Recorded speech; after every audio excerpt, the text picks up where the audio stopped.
Hello everyone, and welcome back to Gran Turismo 7. Today, it is finally time to return to the driver career series that started back in F1 2020, I believe, and we've continued it into the 2021 year in Gran Turismo 7, and this is essentially the 2021 24 Hours of Le Mans that we will be taking on today. But unlike the previous time I did a 24-hour event where I essentially simulated parts of it with AI, this time we will be doing the entire 24 hours with some breaks, of course, because sitting in front of a screen playing Gran Turismo for 24 hours straight probably is not healthy.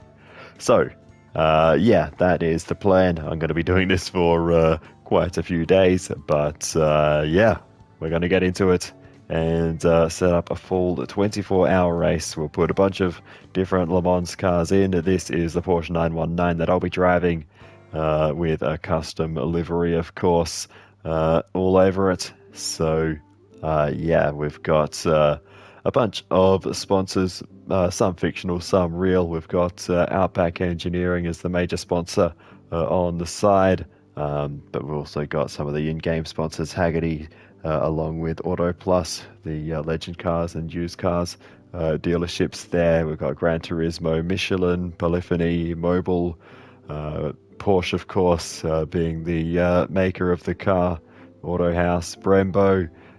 We've also got some sneaky ones under the rear wing, Auto House under there as well, Pigeon Pants, as we've always got on the cars in this series, Gran Turismo and Polyphony there again as well. And we've also got Alpine Stars, FIA.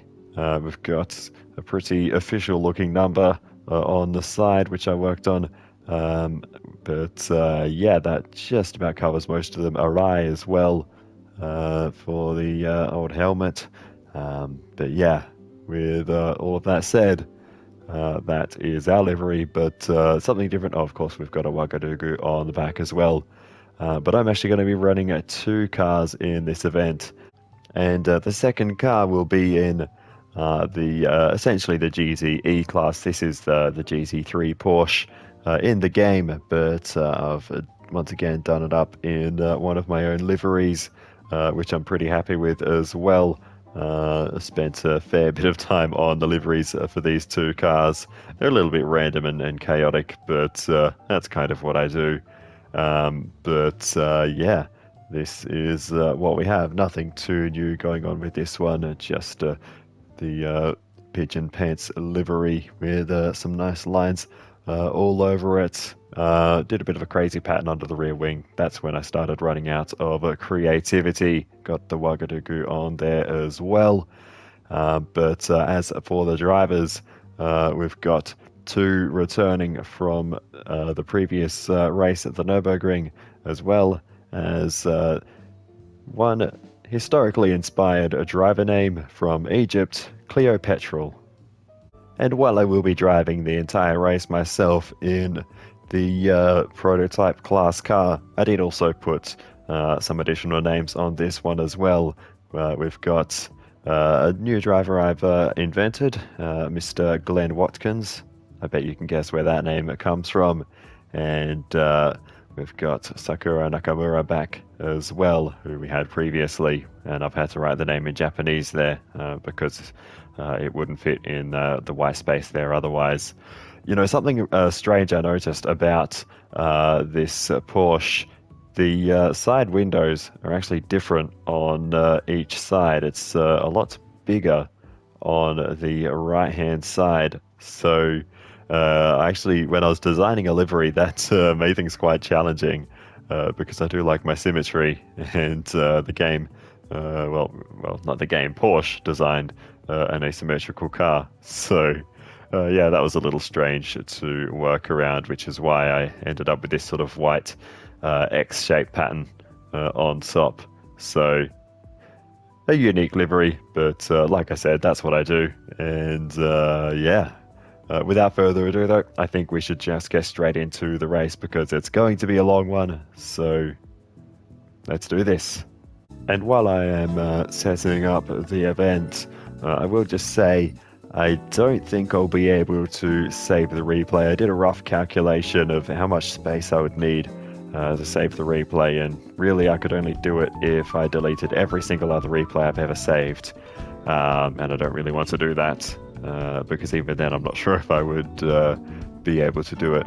But anyway, we're going to turn BOP off for this. Initially I did have it on, but no, we're turning it off. No boost and realistic slipstream, heavy mechanical damage, so we shouldn't, or we definitely don't want to crash. Regular tyre wear and fuel consumption.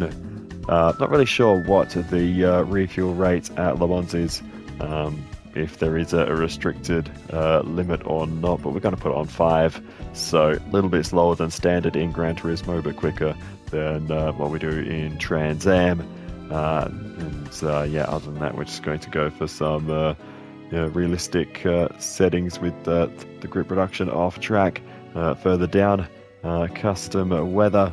We start in the afternoon, of course, and then I decided to guarantee rain periodically throughout the race because I just want to be able to keep things interesting and have some constantly changing conditions because this is going to be a long race. So I've played God with the weather a bit there. Yeah, we have that to look forward to.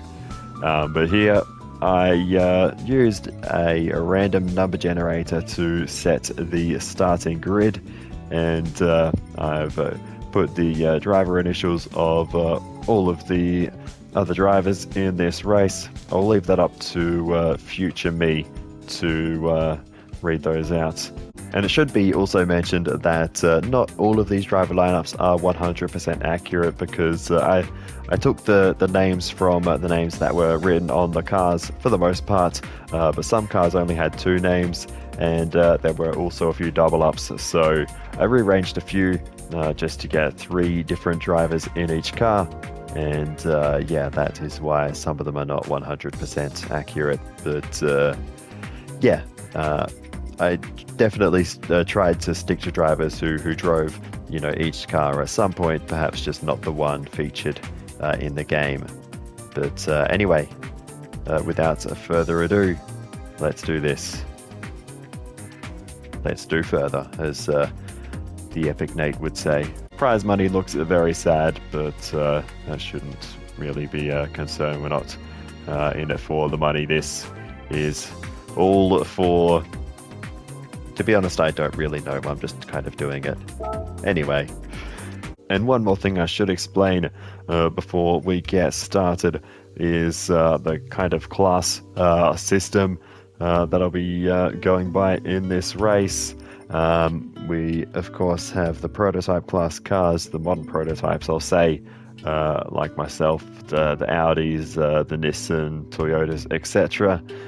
Then we've got the Group C cars, things like the Nissan R92 will be very good in that class, along with the Jag XJR9, Sauber Mercedes, and so on. 787P there too. And then we will have the GT class cars, things like our teammate there in the Porsche.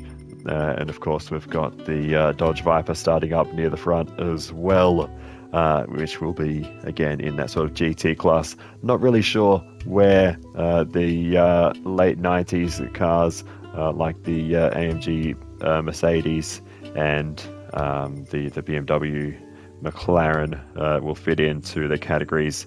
They might be one of their own, as well as the Toyota TS020 is sort of in with that class as well, of those late 90s GT1 cars. So yeah, kind of 3 to 4-ish classes. This is really well thought through, as you can tell. But anyway, without further ado, let us get straight into it and get this race underway.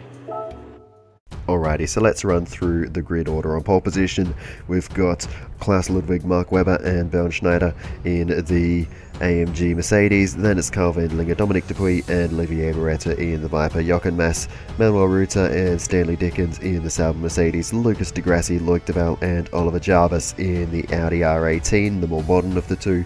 Ukyo Kadayama, Keiichi Tsuchiya and Toshio Suzuki in the Toyota GT1 TS020, David Braben, Mark Chenet and Sebastian Bourdais in the Peugeot, Hans-Jochen Stuck, Al Holbert and Derek Bell in the Porsche 962 Group C, Kamui Kobayashi, Mike Conway and Stephen Saracen in the Toyota TS050.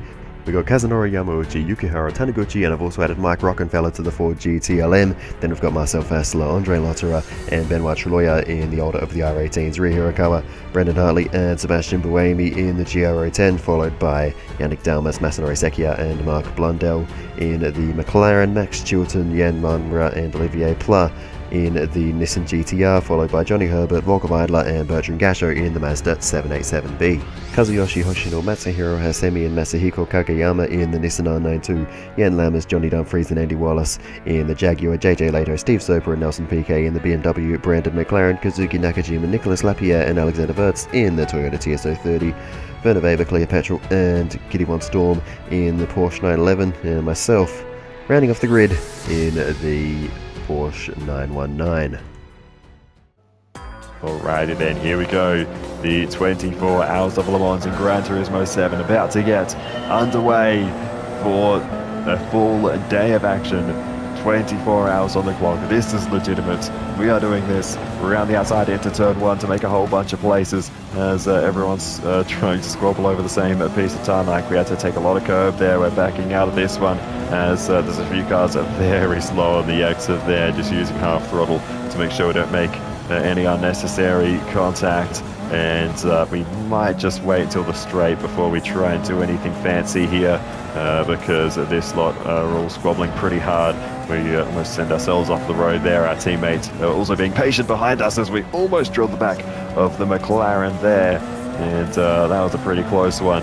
We'll drop ourselves back into last place, but not for long. We've got a good amount of horsepower. We'll get past these couple of slower GT class cars there. That McLaren, probably another one that kind of straddles the border between what we'd call a GT class and a more prototype or GT1 class car. But for now, I guess I think the game considers it Group 3, so it is in with the Porsche and the Ford GT in front categorically. But we'll see how it goes between them as we make the move on the GT. And now the Viper as well, which started in second position, has been absolutely swamped and has dropped now into 16th position as we make the move on the BMW McLaren.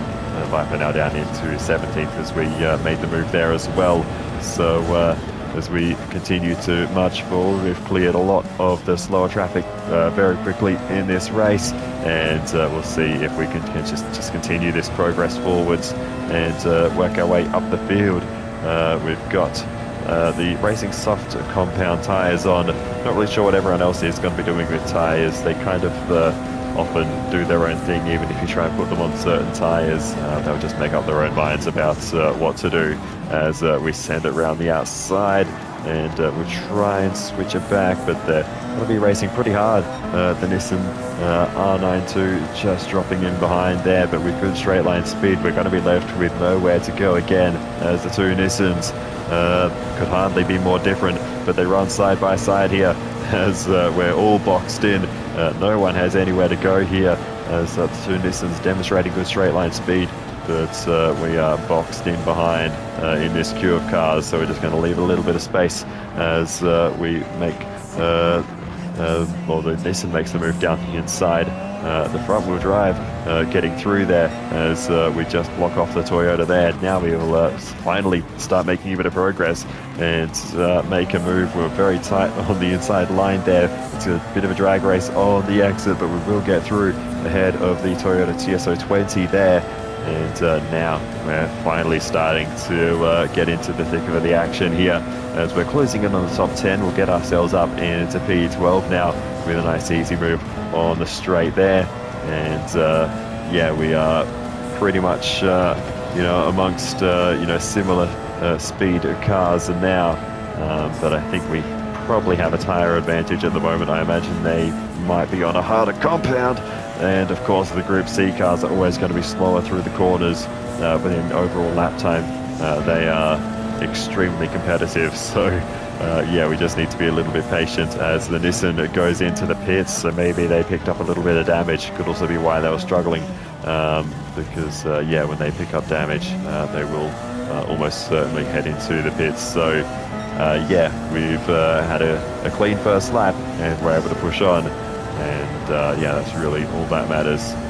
So as the first lap comes to an end, the Sauber Mercedes leads the way ahead of the Group C Porsche and the Toyota TS050, and the Mercedes there under pressure from the Peugeot that pits, and an Audi coming in behind as well, and the Toyota TS030 coming into the pits. So a few issues at the end of the first lap. The Nissan there, the other Audi, the other Toyota, the GR10, the TS020, the McLaren, BMW McLaren there going in. So a lot of pit stops at the end of the first lap. The Ford going in, as well as the McLaren, the GT class McLaren, heading into pit lane. Our teammate stays out, and they're going to gain a few places courtesy of having a clean first lap. They were running last, but have since moved up. On board with one of the McLarens, and we'll start seeing how all of this damage unfolded straight into the back of the Audi. Into the first braking zone, so a plain misjudgment there by the McLaren, and that is how that happened. You can see the rather unusual central seating position in the McLaren F1 GTR. It's one of those things you kind of forget until you see it again, but yeah, a very unique design to put the driver right in the center of control of this car. But as you can see, getting swamped off the start of this race. Looking rearward on board with the Peugeot now, and it's one of the Audis just ploughing straight into the back of him. That's the more modern of the Audis on board now, and just caught out by how slow the Mercedes was going through the chicane. Of course, a slower class car, the Mercedes. We've also had this incident on board with the BMW branded McLaren, with the Ford just misjudging the brakes behind it and running straight into the back. And every single one of these moments of contact has resulted in damage. That's why I'm highlighting these ones in particular. And look at the straight line speed battle going on here with a few different classes all fighting over the same straight, and it very much stood out there, the differences in the classes. There's a bit of contact. Nissan into the back of I think that's the Toyota GR10, and looking rearward, you can see the full send we made around the outside. That didn't quite come off, but then we had this awesome drag race up towards the next corner, towards Indianapolis. Nissan versus Nissan, trying to get down the inside, and then just not having anywhere to go after they had the momentum, and just got blocked off there and had to lift, but eventually found the space to build the speed and get through the Toyota TS020 rather, that is the GT1. Was very close to running to the back, and the Nissan there, as the more modern Nissan was able to get the benefit there, and then TS020 into the back of TS030 there. So a bit of Toyota on Toyota action. We're up into 8th position with some of those pit stops that went on at the end of lap 1. So already some good progress in this race. I should actually put the weather radar on so that when the rain does start coming, we'll be able to see it. But the GTR LM Nismo in front of us, which I have to say, that car is going surprisingly quickly at the moment. I did not expect that thing to be doing well at all, but is going absolutely fine right now, and might be in the running for another overtake here, as they have a look down the inside of the Mercedes. The Mercedes much quicker through the corners, and is able to hold on, and we just sort of had to sit and wait behind there for a while. Now we'll get the run on the Nissan on the exit, and we should be able to get the move done. I don't really know what fuel map I should be running either in this race, as the Nissan isn't quite done with this battle just yet. So we're going to have to fight this one as we are stuck on the curb for a moment there. And the Nissan's back through. We're just going to lift out of it and make sure we don't cause any issues into Indianapolis here as we take the apex a little bit slowly. But we've got the straight line speed to make up for it, at least versus the Mercedes. The Nissan, oh, that's a spin. Ouch. Well, that came out of nowhere. Okay, that might change things.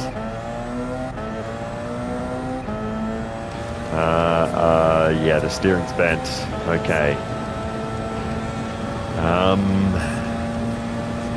Yeah, we're gonna have to box because I don't want to have to drive with bent steering. It's just not fun. So, yeah, that snapped so quickly. I haven't driven this car in a while. I did do a fair bit of practice a long time ago when I was originally planning this race, but given that it's taken me so long to actually find the time to do it, yeah, I've gotten out of practice.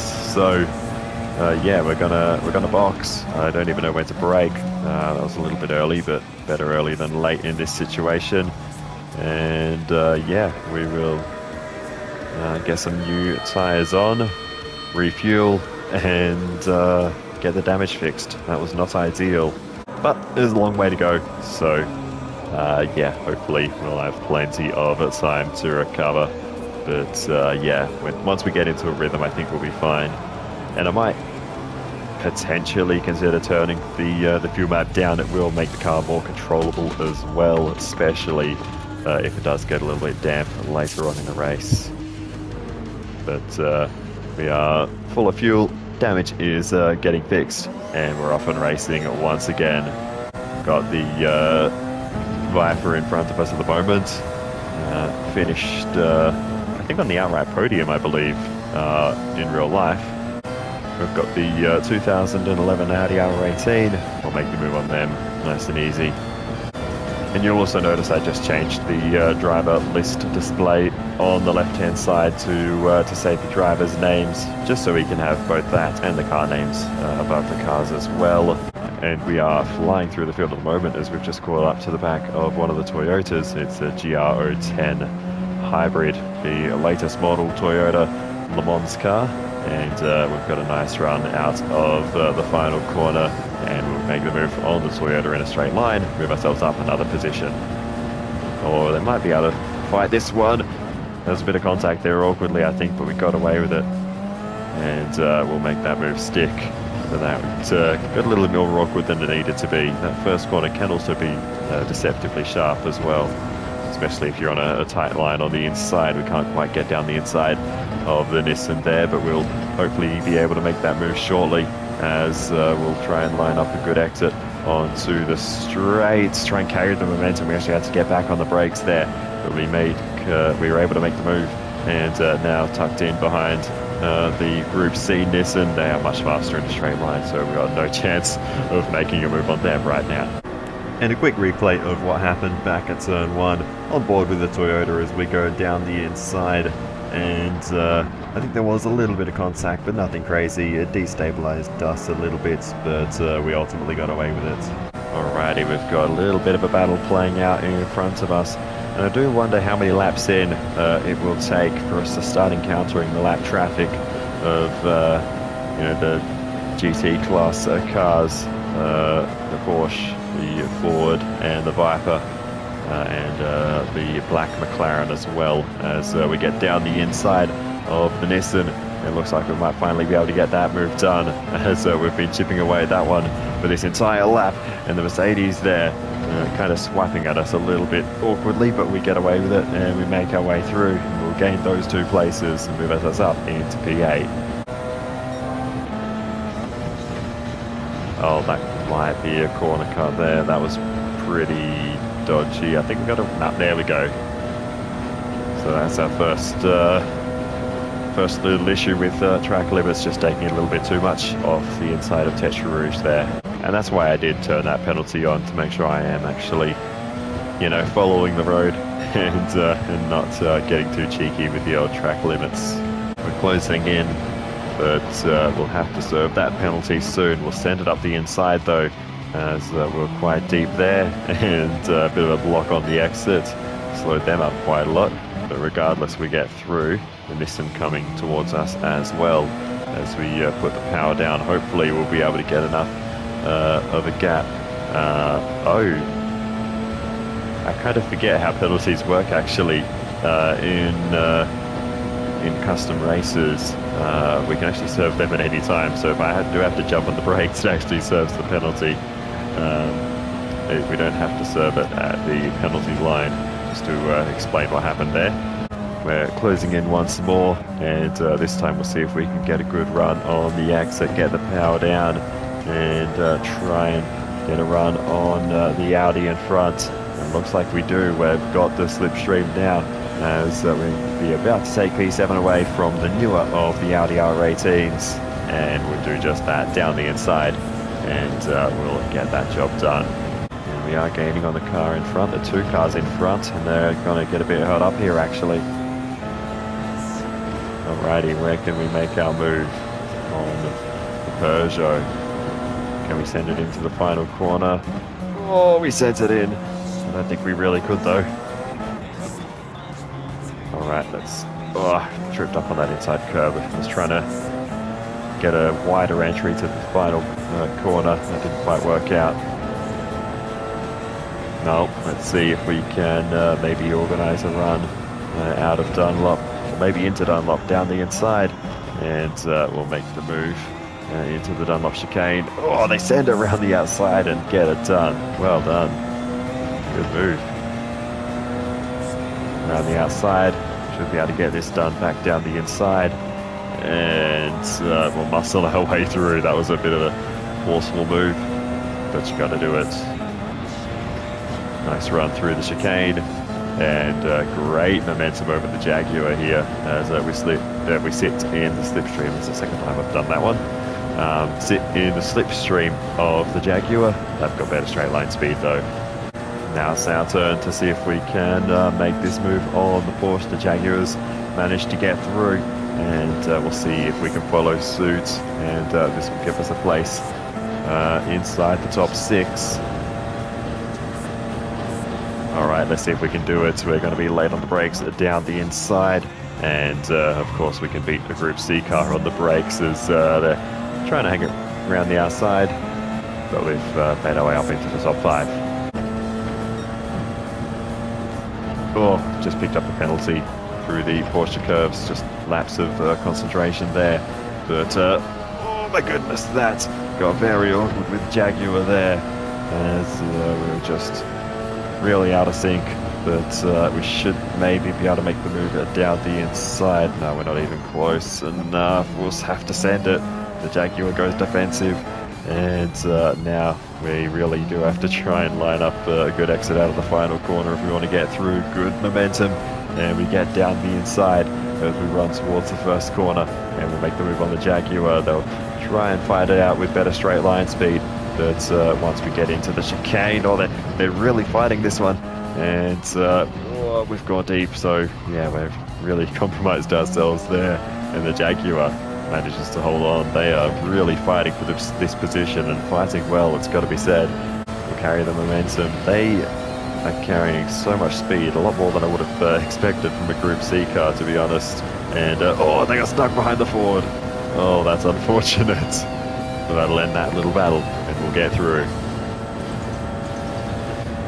For now, they are absolutely screaming along the straight, so we might lose out very shortly anyway to that position.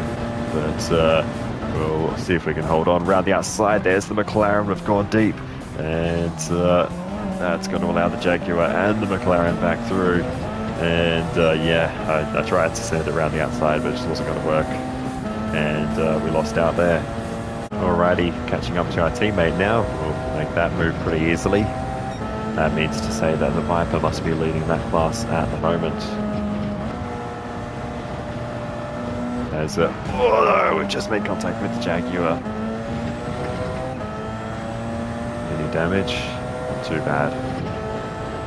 Probably send them into the pit lane though. Yep, off they go. See ya. Our car's still tracking alright, so we'll stay out. See if our top speed's been affected too badly. Looks like it's just the front bar, so I think we'll get away with it. But unfortunately, we've sent the Jaguar into the pit lane. But yeah, they were so slow through that section, more than I expected, given how quick they can go through the chicanes and through Tetra Rouge. They were just so slow through that series of corners. I'm not sure what that is actually, that section. Is that like New Maison Blanche or something? I'm not sure. Yeah, I feel like we might just be struggling for top end slightly. It's hard to say, but if anything, it's not too bad. Yep, there's the Viper, currently leading the GT class. So it has taken us until lap 10, although we did make that extra pit stop, so we'll probably be seeing those cars every 9 laps or so. So often enough. Looks like one of the Toyotas is in pit lane, the car of Kobayashi, Conway and Saracen, I believe that is, in the pits. And they've come out behind us.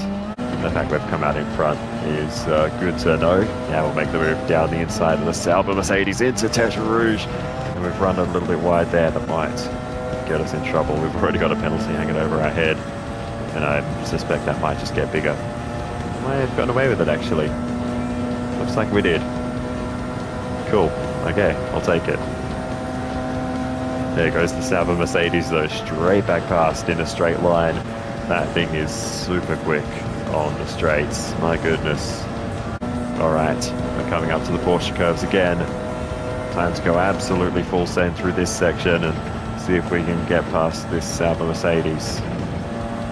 We're closing massively. I've got nowhere to go here. Let's just try and send it around the outside. Yeah, we can do it. There we go, up into P2. Now let's get chasing after that Mazda. Alright, I lost 3 seconds to the Mazda on that lap. Jeez, okay. Yeah, we're struggling for pace at the moment. It's around this time you start realizing how big of a commitment a full 24-hour race is. Ultimately, this race is going to go one of 3 ways towards the end. Ideally, we have an epic finish where we're fighting for the lead on the last lap. But more than likely we'll either end up way ahead or way behind. I'm not sure which one it'll be at this point. And looks like this one is the Ford that we are... Oh no, it's the BMW. Okay. Running in P15, so this is the first of the GT1 class cars. Given that they've already put a lap on the other McLaren, I don't think it's fair to put them in the same class. This is the Ford. Down in second last position at the moment, pinching us right on the apex. We'll get through though. So let's have a little look down the left hand side. We've got a Mazda in the lead, Porsche, myself in second position. Then we've got one of the Toyotas in third, Mercedes in fourth, and then the Peugeot doing a good job rounding out the top 5 at the moment. David Brabham in the Peugeot there as we run off the road exit of Indianapolis, and now we're going to have to watch out here because we are under fire down the inside, and we might... Oh, we both go deep. Oh my goodness, that's slightly hilarious, but TSO 50 gets through and moves up into second position. I think the damage we have is something to do with that. I think we should be able to outpace that car, or at least run the same sort of lap times as we catch up to our teammate. They're going to actually do us a massive favour here and block the Toyota. Thank you very much, Kitty Von Storm. We're through. 6.5 laps to go in this stint. The Toyota's still being a pest. Oh, we've gone very deep there. Now they've got to run. We might be a sitting duck here.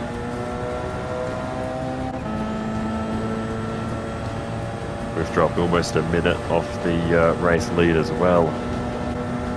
So Toyota's going to look for the move down the inside.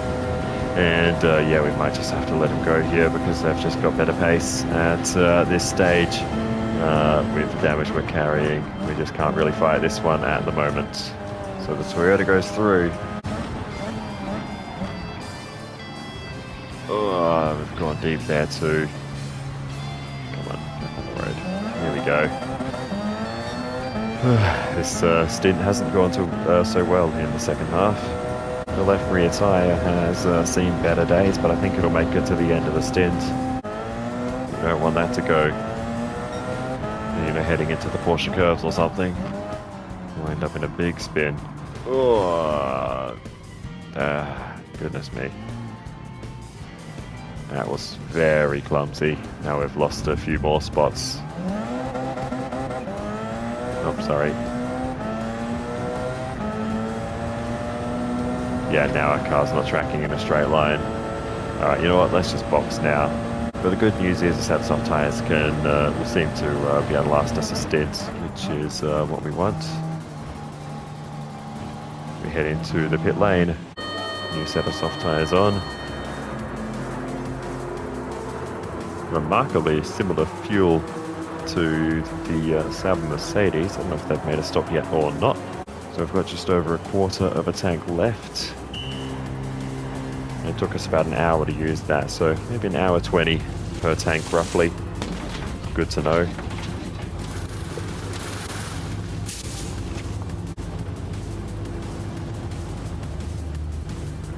Right. Pit work is done and we're back out on track.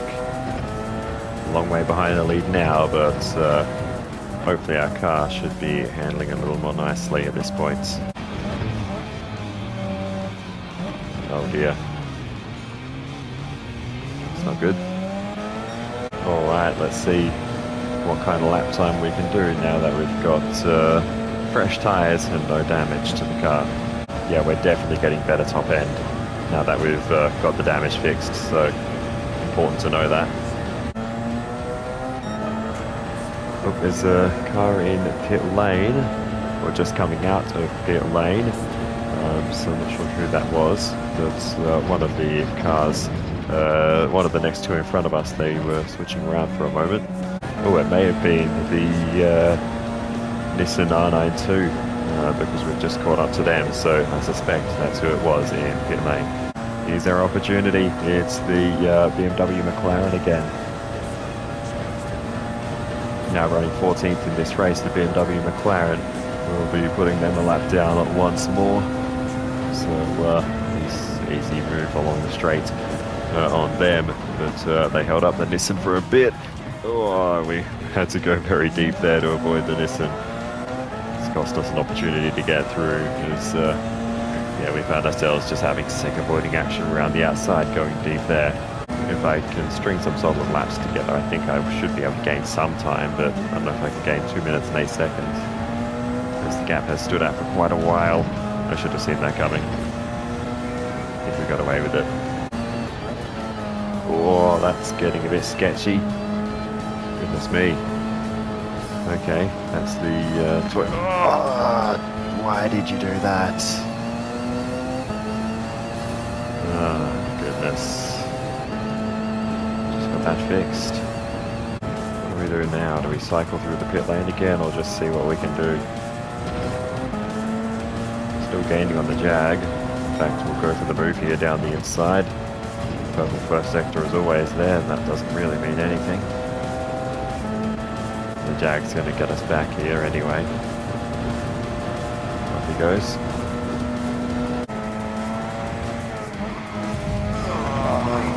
Section. Why is everyone so slow through there? And there goes the Jag again, so I don't know. I think I might just hang it out this time. Because it's just, we can't keep making pit stops, it's going to cost us too much time. If I make another pit stop, I need to be able to trust that I'm not going to get more damage, and I don't know if I can do that. If we're going to keep getting more and more front end damage to the car, then it's not worth stopping. But if we can stay out of trouble,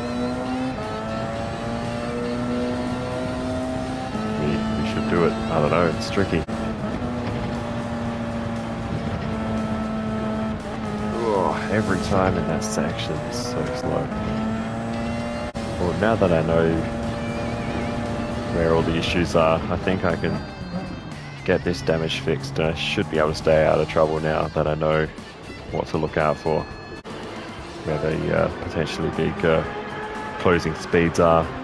It might be the Porsche Group C car, also in pit lane at the moment, so they've come in as well. I'm not sure who's going to get out in front. They are filling up as we speak. And oh wow, this is going to be so close. It looks like they're further up pit lane, but we have a touch more fuel as we're filling up. Well, we've got the damage though. This is going to be close, and we are right behind them. We do have a penalty, but it's no bother. Should be able to swing around the outside, down the inside, and we'll get through. A little bit forceful there, but we get the job done on pit exit and get back ahead of the other Porsche. Alrighty, day 2, we're back into it, and we are right behind someone straight away. So let's see if we can make this move without losing too much time. Get a little bit blocked on the apex there, but we should be able to get past the Sauber very soon. See if we can make a move down the inside into Indianapolis, and we'll be able to get that one done. Move ourselves up into P9. Few more pit stops going on. That might give us a couple of places as we move up into P7. Oh, and the race leader's in pit lane. Shows how far behind we are, because we're just heading into the first chicane. Down in P20, that McLaren isn't really having a good race. I thought they'd be a little bit more competitive than that. We're pinched on the inside there. Goodness me.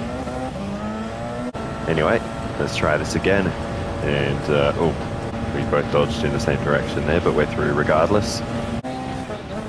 Oh, goodness me. Far out. That was the Ford. Here's our teammate. Running in P18. Get past them. Yeah, definitely knocked our top speed down quite a bit again. Not that I've really looked at the numbers, but just looking at the revs, we're probably getting about a quarter of the way up the revs, whereas we would usually get over half, I think. Also, we have some weather coming, so I'm not sure how long it'll take to get here, but I might just stay out until then regardless. But that's finally appeared on the horizon. Damn it.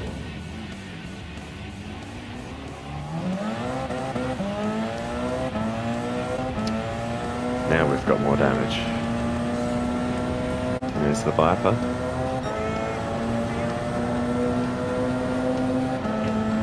We'll make the move down the inside into turn 1. So that weather has hardly moved, so it is actually coming really slowly. That's interesting.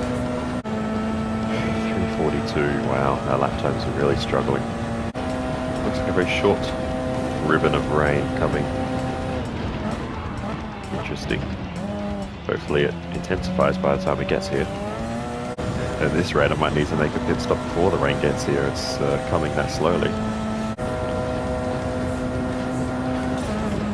Oh, damn it. I looked away for a sec. Okay, now I'm going to need to box. I looked up at the time behind leader for just a second, and yeah, that happened.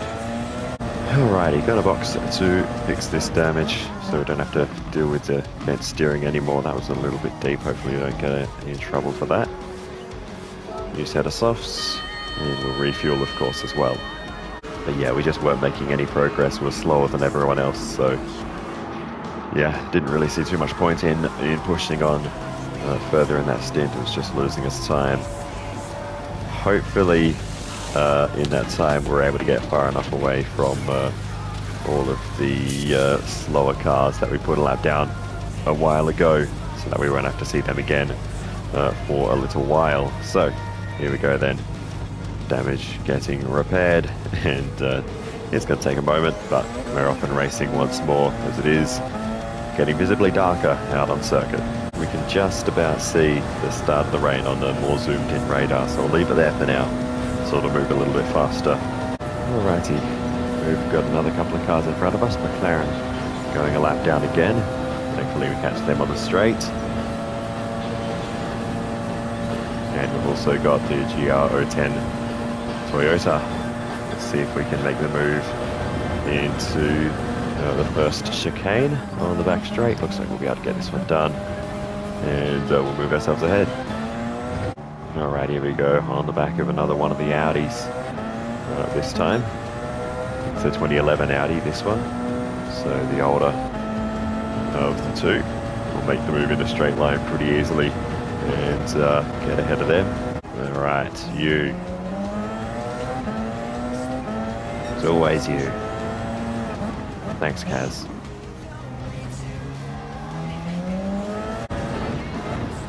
Okay, glad I didn't stick to the racing line there.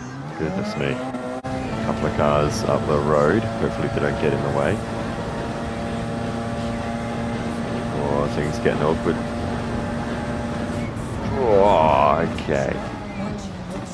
Let's just, yeah, not get involved in any of that. Thought about going for that move, but thought better of it. Alright, let's see if I can send it around the outside. Yes, we'll get it done easy. Thank goodness. I have to consciously remember how slow they go through that section. I mean, we're going already, for goodness sake. They've got a car in pit lane, that might give us a position as well. Alright, send it around the outside. Yes, nice. Yeah, I'll take the penalty. Just want to get through without issue. Oh, here's the other GC1 car. Around the outside of them. That band of rain is continuing to approach. It's taking its sweet time though. Wait, it's gotten bigger. That's on the zoomed out radar now. That rain has 100% gotten bigger. Interesting. Yeah, a personal best lap. Very nice. Ooh, I can now just about see the edge of the weather on the 20-kilometer radar. Alrighty, we've got a car in pit lane, the Kobayashi car, and that moves us up into 4th place. My mistake, actually, earlier. It was the Nissan R92, I believe, that was in pit lane. The Hoshino car. That rain is coming, slowly but surely. I can now see it on the next level of radar zoom, the 10-kilometer scale. Alrighty, now I can see the weather approaching on the most zoomed in radar. The actual bad rain, though, won't come for quite a while still. It's still on the edge of this radar. It's the Viper running in P17. We're just going to take this nice and carefully. Oh, they tried to give us the inside line too. Alright, let's go this way then. Almost understeered into them then, that was not good. Looks like maybe by the end of this lap we might get the first few spots. Oh, and there's actually some real heavy stuff in there now. The rain's gotten even worse. So it is intensifying. The rain is just going to start affecting the eastern side of the circuit at the bottom end there. We're just driving away from that now. We're running away from the weather, which is closing in behind us at this moment in time. And a little bit of water on the indicator.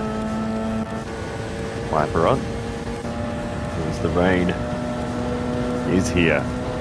It is raining on the circuit. Grip's still pretty good. It's not that much less than full dry at the moment. Do I risk another lap? It's gonna be raining heavier by the time I get around here next time, but I think it is worth going another lap because this rain isn't enough for intermediates yet.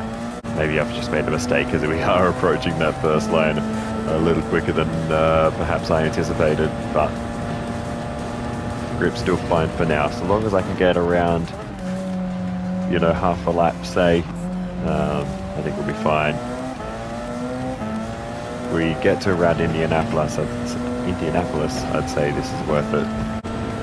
But that rain is gonna, hopefully we can get around the bottom end of the circuit and escape the rain before it hits It's gonna be so close. We are gonna literally be trying to outrace it down the circuit. As you can see, those pixels making their way down on the radar. And oh, that was no. It's wet. It's wet. It's wet.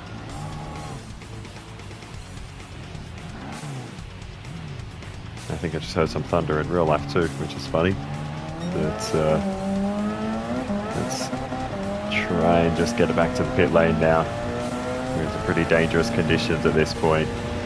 The rain has just intensified a lot quicker than I thought. A little bit earlier than maybe what the weather radar indicated. And oh my goodness, even in the braking zone. Even in the braking zone. There's just no grip. You did a good job to keep it off the walls there, to be honest, because I had very minimal control, but managed to keep it spinning in a straight line, if that makes any sense. Oh dear. Oh my goodness. This is treacherous. I don't want to be sitting here because someone else might come flying off the road there, especially if we're being followed by a Group C car. Hello there. Never mind. But I know they can struggle at that corner. Just drifted in. Beautiful stuff.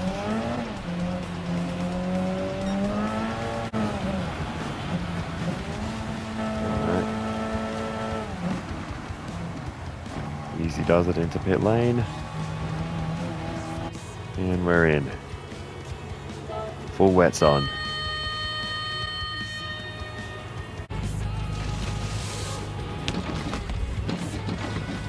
Although we did lose a lot of time just to the car in front as well. So anyway, hopefully they're on inters and we're on full wets, and that might help us in this stint now.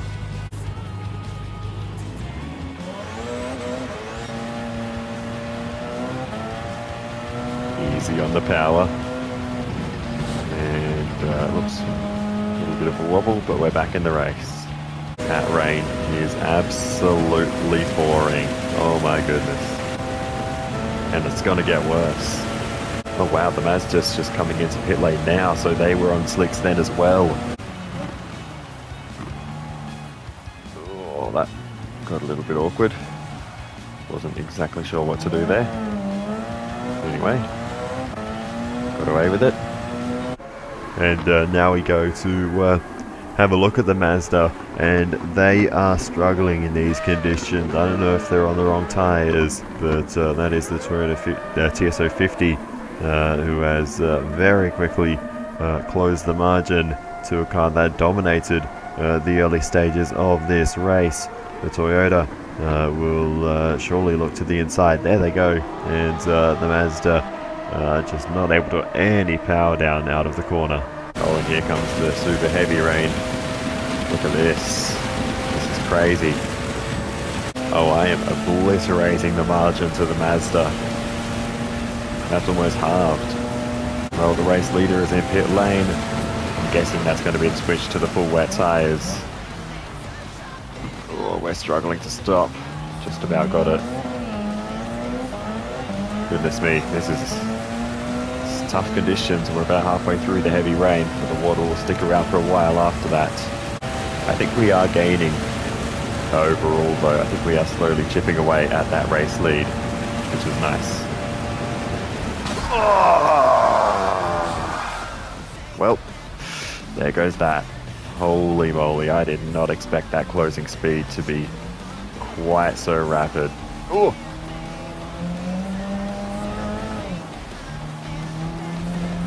Well, that wasn't ideal. Right, what I'll do, I'll box to get the damage fixed, but I won't change tyres or refuel. With that said, I might just chuck the fuel in as well. Never hurts to have more fuel.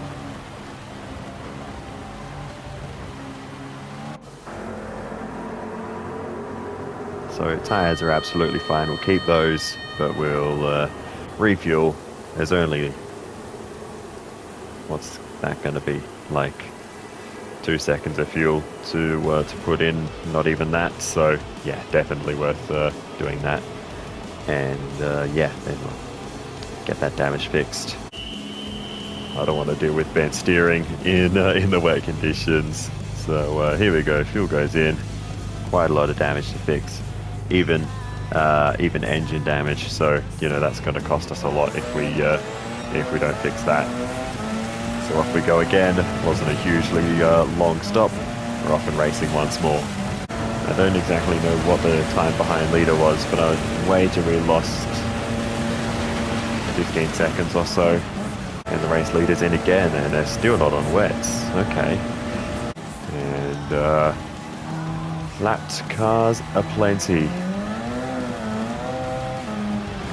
Oh no! Oh my goodness. I was hard on the brakes there, and they still managed to make a little bit of contact. What are you doing? Oh my goodness. Oh, now you pick up some speed. Get out of the way, mate. You're a lap down. Well, that was some highly unnecessary damage from the Jaguar friend there. Okay, so the car in front was on full wets. That's a cut. So there is a bit of variety in strategy. Looks like some of the Group C cars can handle the wet conditions a lot better than the others. The Nissan seems to be doing just fine. The Mazda though was really struggling. The Mazda has actually dropped outside the top 8. Holy moly. I did actually consider having some of the classic Le Mans cars in as well, the Ferrari 330 P4, the Ford GT40 Mark IV for example, but I ultimately just ran out of slots and I prioritised the more modern cars to be a bit more competitive and then have that sort of GT class to fill out the rest instead of having the super classic cars. At one point when there were a few less options available for Le Mans cars, I actually had the Suzuki Escudo on the grid as a bit of a joke, but there's a spin. After the Toyota TS020 was added, I replaced it with that car anyway. Hoshino has gotten back through as I've been on that ramble. The Nissan R9 too. Pretty sure we saw them stay on the full wet tyres, so we should have similar grip to them. They got boxed in though behind a lap car. We'll send it up the inside. A little bit squishy, but we got through. Whoa, there goes the Nissan.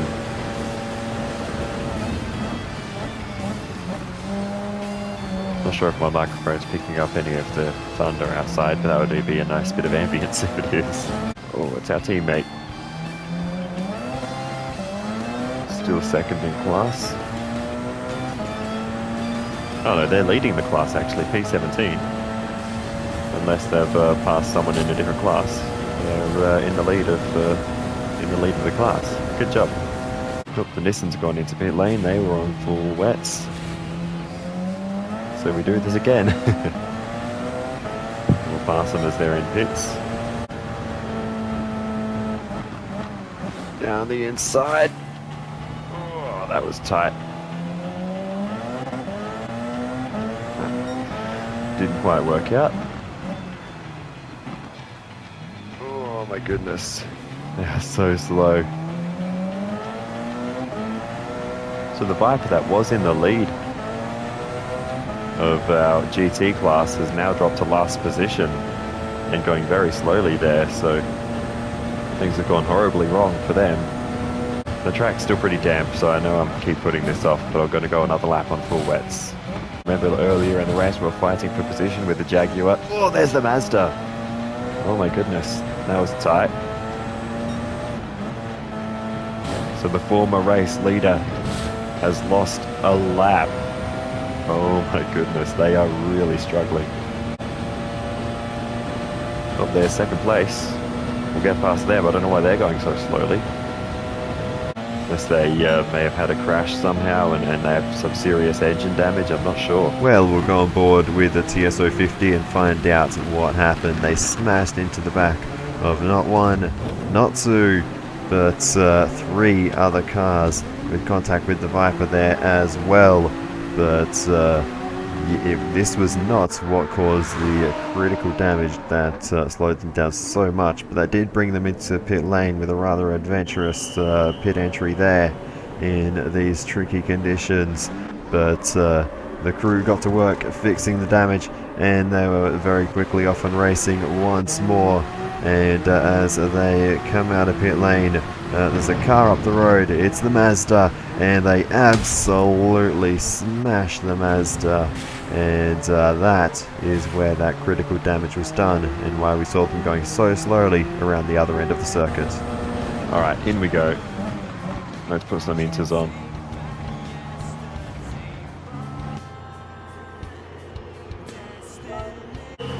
Alrighty. In we come to the pit box, and we'll get those intermediate tyres on, refuel, and then we did have a little bit of damage to fix as well, as we've got a car also in pit lane with us, and we'll just get out in front of them by a few percentages of fuel. Not a lot of spray, but if we go offline, yeah, there it is. So I mean, maybe we could have gotten away with slicks even. The racing line's dry.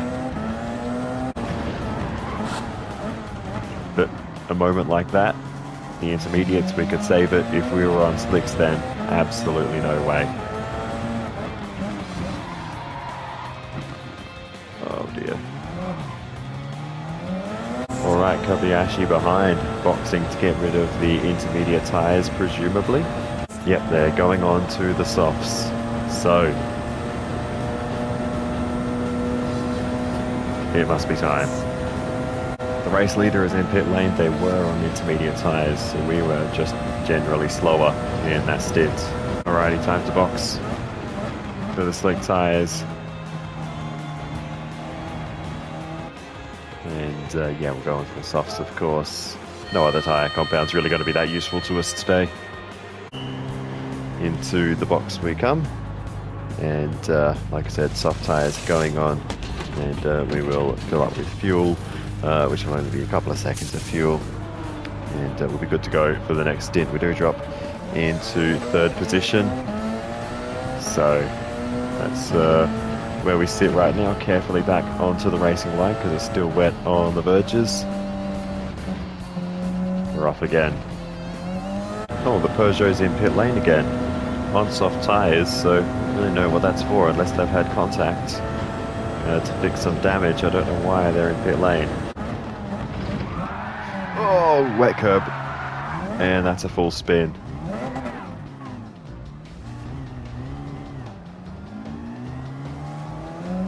Okay. Recovered all right from that. That was not ideal. And the race leader's in pit lane again. Why are they pitting every single lap? I don't understand. Well, let us understand. With the power of replays, we can find out that the Peugeot made contact with one of the Audis as the Audi was spun off to the side of the road. They did that on their own, just lost control, maybe got a little bit on the wet stuff, reversed back onto the racing line, and the Peugeot arriving late on the scene just clips the Audi on the way through. So it's unfortunate for the Peugeot. And as the Peugeot gets that damage fix, comes out of pit lane in front of the AMG Mercedes in the GT1 class there, the AMG makes contact with the back of the Peugeot, and that is a second bit of damage and the reason for the other stop. They might even lose the lead to the Kobayashi car. They did. The 12th place runner there, one of the Audis. Looks like the older of the 2 Audis in front of us, about to go a lap down. To us, running in 12th place, so we have put a lap on a good chunk of the field here as we send it in. We'll see if we can get a good run on the exit and make this easy for ourselves and get it done on the straight. To go a little bit out into the wet stuff there, which is what I was trying to avoid, but regardless, we're through. It seems like we don't quite have the pace to keep up with them right now. We're losing time incrementally, so for now we just need to push on and just run our own pace. Hope that maybe through strategy or something else that we're able to get through. Oh, I bailed out of there because I saw him drifting across. Oh, goodness me. It's the McLaren. Currently second in the GT class. I believe it goes a teammate in the Porsche, then the McLaren, who was last in that class for a long time. Then I guess the Ford, then the Viper we saw in P20 not too long ago. So it's interesting how some of the Group C cars handled the wet conditions better than others. Behind us now, we've got 3 Group C cars, the Nissan, the Sauber Mercedes, and the Porsche. But the Mazda and the Jag really lost out. Meanwhile, the front-wheel drive Nissan is in the top 8. The Peugeot is almost back into the race lead after that last stop, so it has been gaining on the Toyota. They are super close. They're separated by about a second at the moment, so that Peugeot has been pushing. Catching up to another lapped car. Oh, it's our teammate. Haven't seen you for a little while. Still running at P17. Leading the class. Doing a good job. The Peugeot still hasn't been able to take the lead away. The Toyota holding them off for now. Oh, and there's a personal best lap. Very nice. So despite setting 3 minutes 32, 3 seconds faster than the previous fastest lap from earlier on by the Mazda 787B, the Peugeot can't seem to actually make the move on the Toyota. They are still just under a second apart. And another personal best. Again, don't mind the penalty. And that was a purple lap. Okay. Don't mind the penalty. Oh, I've just realised the Peugeot has gotten through to the race lead. Interesting times. I wonder if the Toyota actually got a bit stuck because they've lost a lot of time. In fact, they both lost a fair bit of time. Well, let us review exactly what happened in this battle. You can see the Toyota still ahead by about a second, as they were for a very long time, but catching up to the other Toyota, the TS020, gets in the way there of the TS050. The Peugeot closes in, and along the straight towards the Porsche curves, the Peugeot pulls out, makes the move, and takes the race lead. The TS050 has to settle for second, and that's the end of that battle. Oh, the Toyota into the pits. And that'll give us second position on track. This is something we're going to see a lot throughout this race. Contact with lapped cars.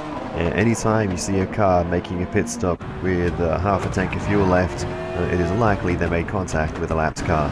And even the Peugeot, not too long after that, suffered a very similar incident straight into the back of the Viper into Indianapolis.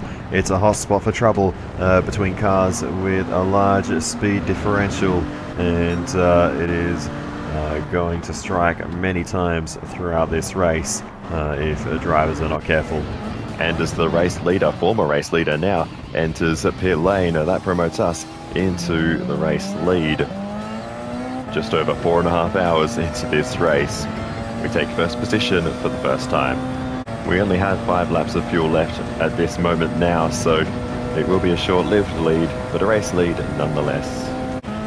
Now they're right on me. I think the Peugeot is the oldest of the sort of LMP1 type cars before you get back to the GT1 era, and of course eventually back to Group C. But here they come. Don't think there's going to be much we can do here. A little bit deep, as we're going to try to fight this as best we can, because the longer we can hold on the better, and we will hold them off for the time being. But at some point, that extra straight line speed that you just saw is going to get them through. And a bad exit there for us means we probably are going to lose it here. We actually seem to have pretty good acceleration, so that might save us on this bit of a shorter straight here. I don't think they'll quite get close enough to go for the move this time, but they're not far away.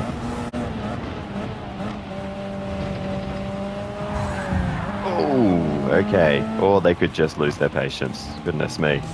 They made the slightest mistake and they just barge their way through.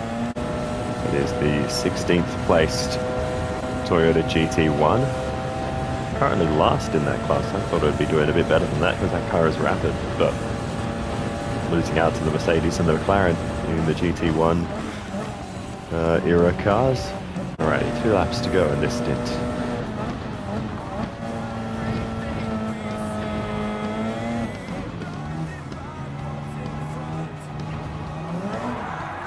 Oh, that's a spin.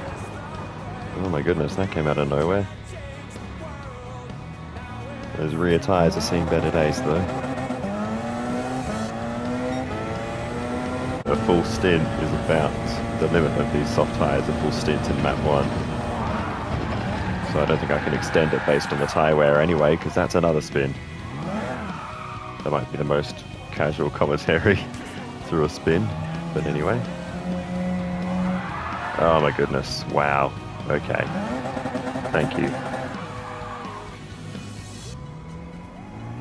They're not even 100% worn yet, but I'm going to box at the end of this lap because this is undrivable.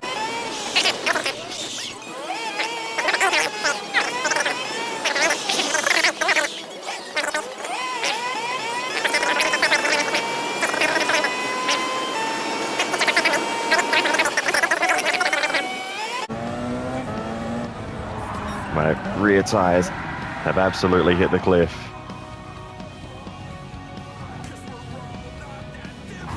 Ah, then there we go. I knew that was coming.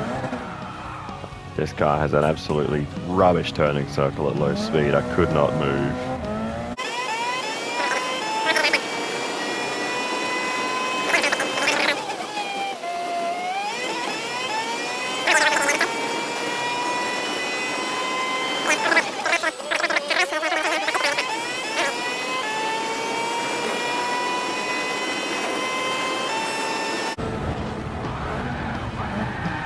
Oh, dead. Ooh, hit the wall there too. Not that it even matters at this point.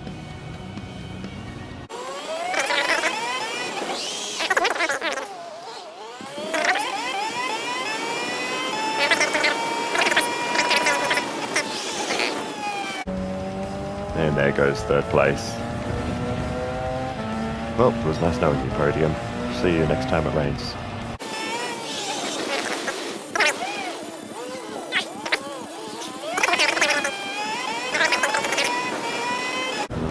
Goodness. Alright, get me in here. Steadily does it.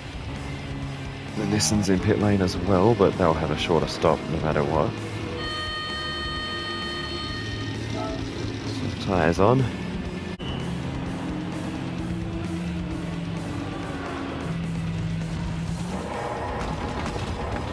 I could put medium tyres on, but I think they're just going to be slow, so I'm not going to bother trying that path. Given we're doing such long stints, I don't think it'll be worthwhile. So let us have a little look at this bit of a spin and crash we had at the chicane. I didn't have the confidence to just turn out of the chicane, and I ended up with a boatload of understeer. That Porsche there was maybe just clipped us on the way through, and as I tried to turn around, the Mercedes was coming through there. So yeah, definitely could have done a little bit better to avoid that on my part. I mean, the mistake to begin with was a bit silly, and then yeah, I mean, that one with the Porsche, I was still recovering at that point, trying to get my bearings back, but yeah, I probably should have stayed where I was on track, because I did move basically in front of the Mercedes. Here's the onboard with the Porsche to see what they saw of the incident. They just cleared the Mercedes on the way into the chicane, and then on the way out were rolling backwards, and they just grazed past, but they didn't get any damage from that. I can confirm. A different story for the Mercedes though, as yeah, they had nowhere to go there. They were dodging right, and we just rolled up in front of them, so yeah, that's a shame.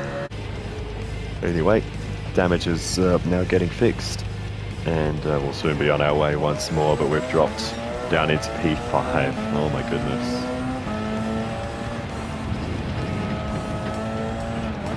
Oh, it's nice to be able to put some power down. So we sit in 5th position, 2 minutes 48 off the race lead. Ironically, that's pretty much where we were before the rain started. So it really did almost perfectly undo all that work. There's the BMW McLaren GT1 car, which I believe I just saw was in 14th, so in the lead of that class. Can I send it? I can send it. Oh. Alright, second place is in pit lane, the Toyota TS050. And the TS050 just had a monumental crash with the Dodge Viper, smashes them into Indianapolis. The Viper loses control completely as the TS050 is able to carry on. But that was no small hit between those two cars. On board with the Viper, watch the closing speed here. This is just scary stuff between these two. And thankfully the gravel trap does its job there. The Viper able to carry on as well after a moment, and spinning back off into the gravel. So frustration there from the Viper team as their race unravels here 5 hours into the race. That's the Toyota TS020 once more. They lifted there. And the Toyota TS030 is in the pits, so we're up into 4th position. And I'm going to stop showing these kinds of incidents after this one. But this one unfortunately involved our teammate, the TS030, just clipping our teammate car on the way into Indianapolis. The way we've seen so many times before, but unfortunate that's given damage to our teammate, the TS030 pits as well, as does our teammate Kitty Von Storm in that car. Bringing it into a pit lane, and that'll get the damage fixed up. The crew will get to work and get them back out in no time, but yeah, it's not going to be a clean race for anyone in the lower classes in this race. Oh my goodness, that was terrible. Well, there goes another 5 seconds. Oh, we are getting blue flagged. Okay, yeah, off they go. And now we're a lap down. Alrighty, 18 hours and 20 minutes to go. I actually haven't driven any of this race for a couple of days, so this might take me a bit to get back into it. I'm not even sure which part of the track I'm on. I guess we're coming up towards Indianapolis at the moment. But yeah, this is going to take a while to get back up to speed, but hopefully we'll be okay. I have to relearn all the little tricks I had picked up on. Okay. 3rd place car is in pit lane. I don't think I'll catch them, but they are in pit lane. Oh, there it goes. Ah, damn it. I was doing so well not to crash. Coming back to this. Yep, see ya. Oh, by the way, we are into the 2nd quarter of the race. We have ticked under 18 hours to go. The sides are pretty dead at the moment, so that probably explains the spin. We struggled with that at the end of the other stints, so yeah, I'd say it's probably time for us to come into the pits and get some new tyres on. Oh, that's deep, that's deep. Yep, okay, that went very well. Alrighty. Another set of softs.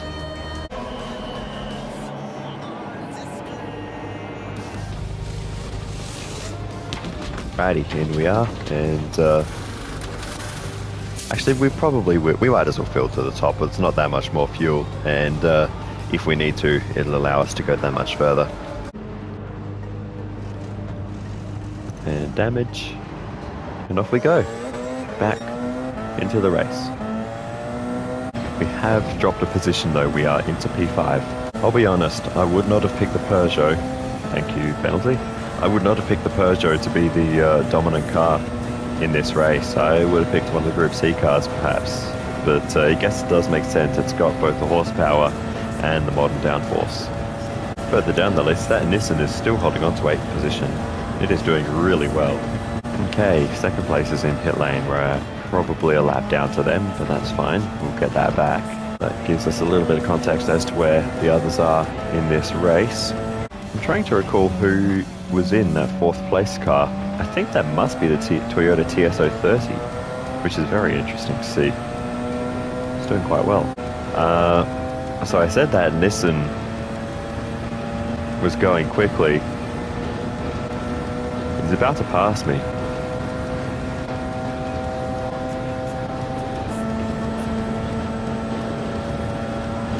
Go through. He's clearly got more pace. Wow. I wouldn't have seen that coming.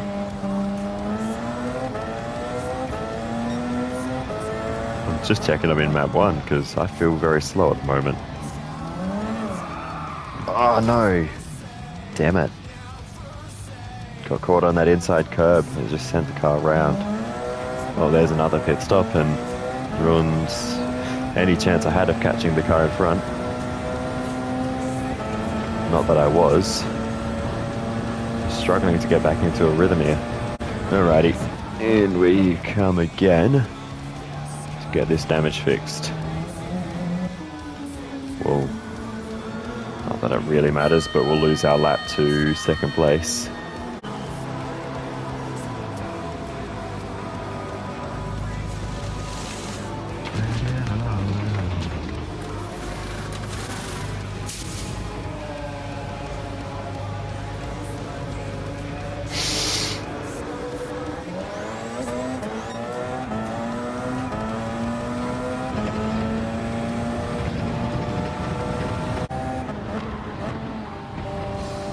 Alright, coming through.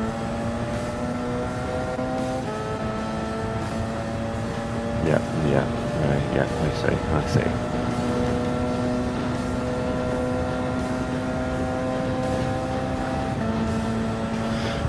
Well, that cost me an unnecessary 40 seconds or so, but anyway.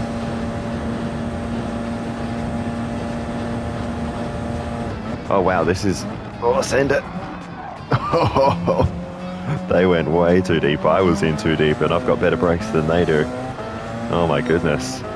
This is a tense battle here with the Sauber Mercedes, and I was just about to make the note that this is a 4 position with the Sauber Mercedes. So yeah, they're back into it with us now. Obviously a lap off the lead, but yeah, wow. This is going to go on, I think. I can't. Yeah, they're off again. They managed to pull it back a little bit. Oh, I had to take to the shortcut there. That's probably going to slap me with another penalty. Oh wow, how have we accumulated that much? Holy moly. Did I cut a pit line or something? I didn't look at it earlier. But wow. Okay, we probably should actually make an attempt to serve some of that. I don't know what the fastest lap was before, but they're not getting any slower. 30.3. It's our teammate. Oh my goodness. Gee whiz. Okay.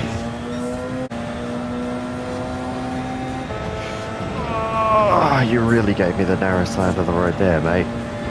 The Toyota is going to be last in that class as we fly off the road. Suboptimal, some would say. 3rd place is in pit lane again, and they've almost put their lap down now with all the mistakes and other issues we've had. Into the final chicanes, and I've made an absolute dog's breakfast of this. But the lap time should still be okay. It's a personal best at 32.2. The game's just given up on giving me a time behind leader. It just says, nope, you don't get one. Oh, and I've just noticed the Mazda is back into the top 8. Herbert, Weidler, and Gasho have managed to steer their way back up into the top 8 and back onto the list on the left-hand side there. So they are coming back into it in this race. They've overtaken the Nissan. There's our teammate, by the way. 17th and leading the class. We're just going to stay off the road to get past them. Didn't quite see us coming, I don't think. I want to make sure, or I want to see if I can do 20 laps in a stint. I'm pretty sure I can. If I can push it further, that's great. But, you know, even this far into the race, I haven't had that many full stints, and I haven't yet paid attention to how long I can get in a stint. The fuel suggests I can get 22 laps, I think. But as we found out earlier, the tyres wear out faster than the fuel goes down. I don't even think I made mention of that at the time. I didn't realize. But yeah, we have well surpassed 100 laps now. Alright, fourth place is in pit lane, but they're a long way ahead of us, so I don't think we have any chance of catching them. In fact, I know we don't. There's no way. Whoa. We gotta stop doing that. Oh, is there some weather on the radar? Interesting. Oh. Send it. I didn't know which side to go there. Oh, pits going on everywhere. Second place and fourth place in the pit lane. And this could actually give us fourth place back, given how close we are. There's our teammate. So it was the two Toyotas in pit lane. We're on board with the TSO30. Bit of contact from the TSO50 as they go through, but that's not where the damage came from. The TSO30, a lap down, runs into the back of the TSO50, and that damages both cars. But we'll get back fast into P4 once more. We'll get ourselves back ahead of, or onto the same lap as second place, just barely. When we get to the second, oh no! You've got to be kidding me. Just as I was getting excited, we just stick it in the wall. To be honest, this was lap 20 of the stint anyway, so it would have been about time to come in soon. The Mazda is up into P7 now, I've also noticed, so they're coming through the field as well. With the damage, I think we might as well box. I don't think there's any point pushing on for another lap, even though maybe we could. I think I'll just box and fix that damage. So let us come in once more. And of course, more soft tyres on. So as we now come into the pit box, we'll get those old soft tyres off the car, and we've now found out that we can go about 20 laps on a set of soft tyres. Alrighty, the fuel is almost done. We'll fix that bit of damage, and we'll be on our way once more. So yeah, let's get back into it.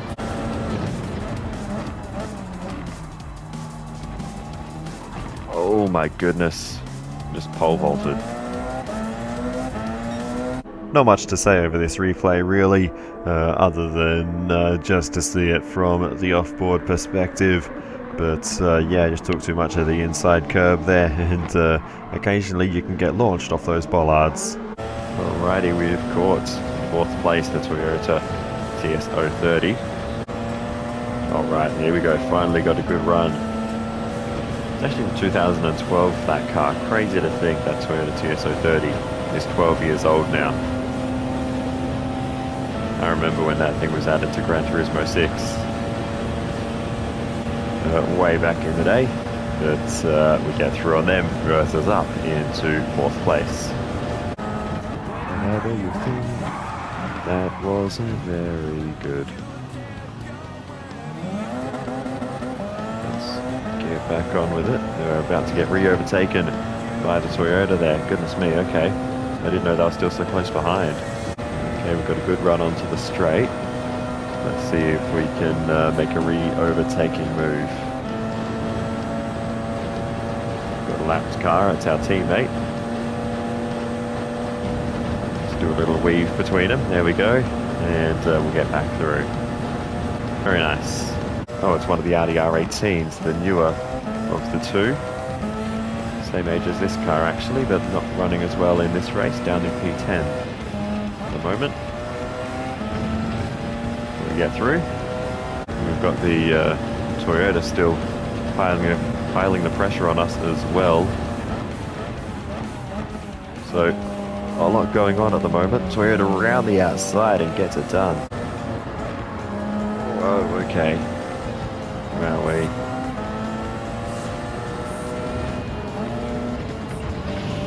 I had to dodge them there. They went that slow into that corner. Wow. It's going to be a penalty. It's not the most legitimate overtake. Maybe it won't be a penalty. But that closing speed is scary. I'm going to go deep here anyway. I'll get back through. We're almost at the 1/3 mark in this race, just a couple of minutes.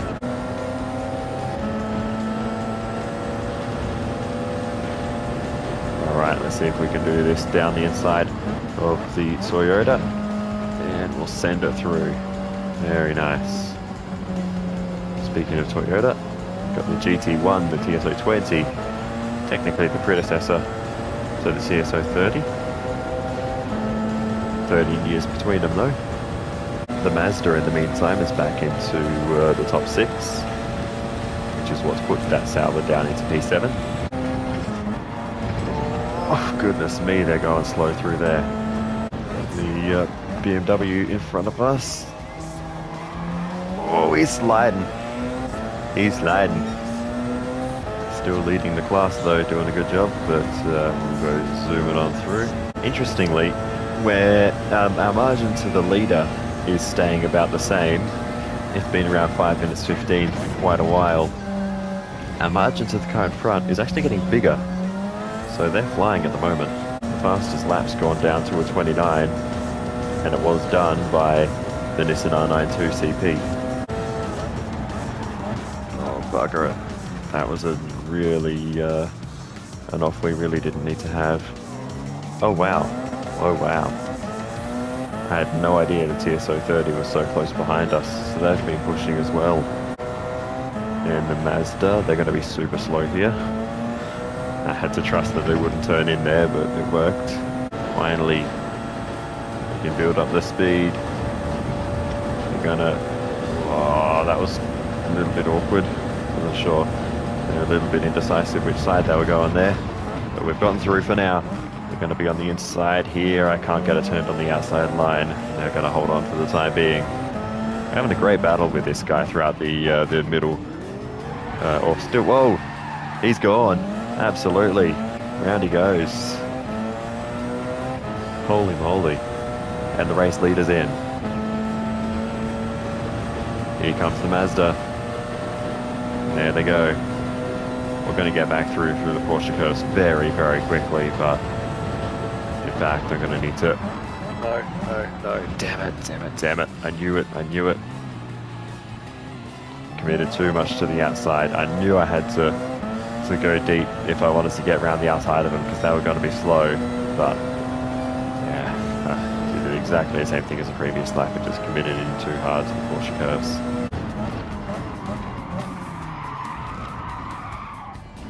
Oh wow, the rear end really wanted to skate out there. We're about to go lap down to the P2 Toyota. We're not going to stop. Well done. Got that sorted. Just got to wait for that significant rain, and I think it'll be here at the end of the next lap. So I might box for inters then. Might be the best play. Definitely getting a little bit sketchy though on these tyres. It's going to be a very cautious lap, but we're better off doing that than boxing for a 1 lap stint and then having to box again in, you know, a maximum of 1 or 2 laps. Oh, it's getting bad. I regret everything. It's definitely not as bad as last time. Oh, round we go.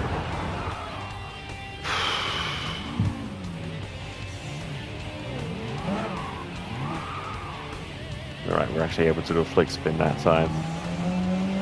No one's coming, or is a car coming? It'll be okay though. And conveniently the recording actually cut off as that was happening, so we only got the tail end of that one, but you get the idea. You saw what happened. We spun. Have to just be super careful from now on. But that left rear is completely dead, and the road's actually wet now. So yeah, it's definitely ready for inters, even at this point, because of the state of our left rear tyre. Yep, it's gone again. Let's get moving. Sorry.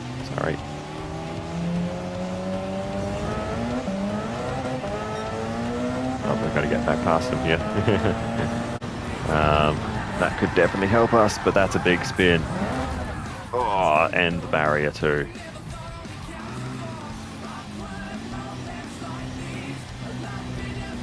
Yep, I did that last time the tires were dead.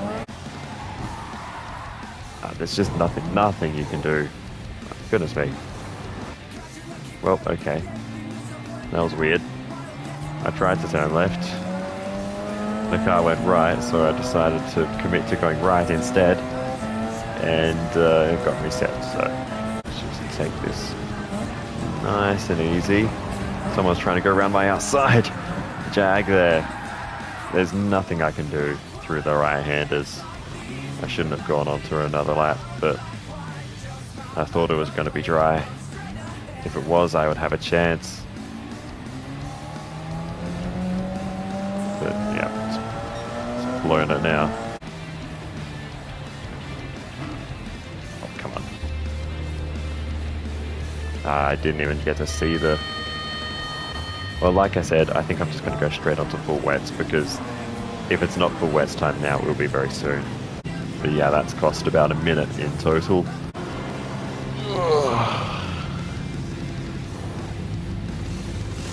Again, not that I've been looking, but I haven't seen the leader in pits yet. So we'll see if they eventually get around. Anyway, damage gets fixed. And we're off once more for the next stint in this race. And I think I'm glad I put the full wets on, because there's a lot of rain coming. And there is some heavy stuff in there now too. Let's go for the movement down the inside. It's the Sauber Mercedes. We're not... Okay, they slowed right down on the apex there. No. There's nowhere I could have gone there. Out of the way. You know what, I might as well get the damage fixed, because it's only going to slow us down. Hello? You okay there? Right, we don't need to change tyres, we're already on the correct tyres, and we might as well take that little bit of fuel, because we're here anyway, and yeah, get that damage fixed, because I don't want to go around with damage in the wet conditions. That's even worse. We need to make the most of this. But yeah, that Toyota was so slow through that section.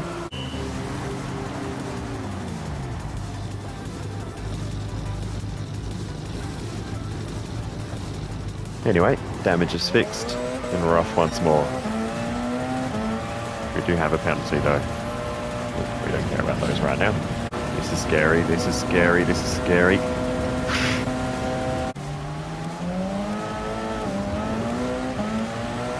Slight contact. Oh, you're kidding. That actually damaged the car. Goodness sake. Yellow flag's out. I'm not going to box after that. Surely the damage from that can't be bad. Oh my goodness. That was close. I mean, yeah, it's the yellow flag, but still.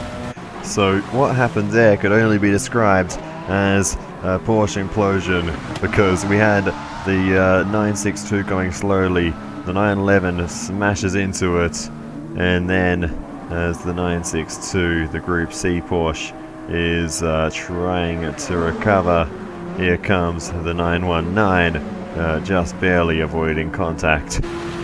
Myself, of course, in the 919, and unfortunately our teammate in the 911. Here it is looking rearward, and just misjudgment there from our teammate. Runs into the back of the Group C Porsche, which was, I think, on the wrong tyres for the conditions, judging by that closing speed. And then that was so close. Somehow we got away with it. So yeah, unfortunate little moment there, but we got away with it. The other two were not so lucky, especially the Group C Porsche. But yeah, oh, whack! Huge crash into the back of the Porsche. So the incident went on, and it's still going. So yeah, there was a lot more to this incident than what we saw of it, as this conga line of cars continues to grow. Oh my goodness, this is horrible. Oh, that is a monumental, kind of like a mobile pile-up going along through the Porsche curves there. My goodness. Haven't seen something quite like that before, actually, as we have another angle of it. And with the darkness, the lack of visibility, all the spray, yeah, it was a tough one. And the Porsche starting to turn in there, and cops yet another whack on the way through. Wow, that was a big one. Easy on board with our teammate though, and yeah, the Porsche 962C spinning around like a lighthouse in the midst of all that. Goodness me, absolute chaos in the Porsche curves. Okay, we just gained like 2 minutes in like no time at all. They must have had a big issue in one of the chicanes. We must be back on the lead lap for sure. That's very good. Right, we're back on. They're going slow. See ya. That was at the Mazda. They were just recovering too. There's no visibility here. It is so treacherous in these conditions. We're just gonna wait. Just gonna wait. Yep, easy on the power. This is the fight for 4th position. We've had a good battle with this Toyota so far. Just need to find the right opportunity, but it's so hard to stay close in the spray. Because we really do need to trust that he's going to carry the right amount of speed, or the same amount of speed that we're carrying. Damn it. Well. Okay. Send it in round the outside. Yes. That's worked for us beautifully. We are right in the midst of the heaviest part of the rainstorm. I know part of it's just the momentum of the car, but look at the way that rain's coming in. It is crazy. Like going through hyperspace. Oh my goodness. Oh my goodness. Alright, that works. We're up into 3rd. Oh wait, that was the Peugeot that we just passed. I was going to say I didn't see the Nissan. We just got past the Peugeot. Oh my goodness. What a turn of events for them. They've had no pace in the wet. And I didn't even notice it until now that the Peugeot had actually gotten the fastest lap back. The Mazda took it for a while. Mazda that's now dropped into 8th position. The Peugeot took it back. Oh, and we're up into 2nd position. The Nissan's made a pit stop. Oh, the rear end skated out there. Goodness me. And the race leader's in pit lane again. They must keep making contact with back markers.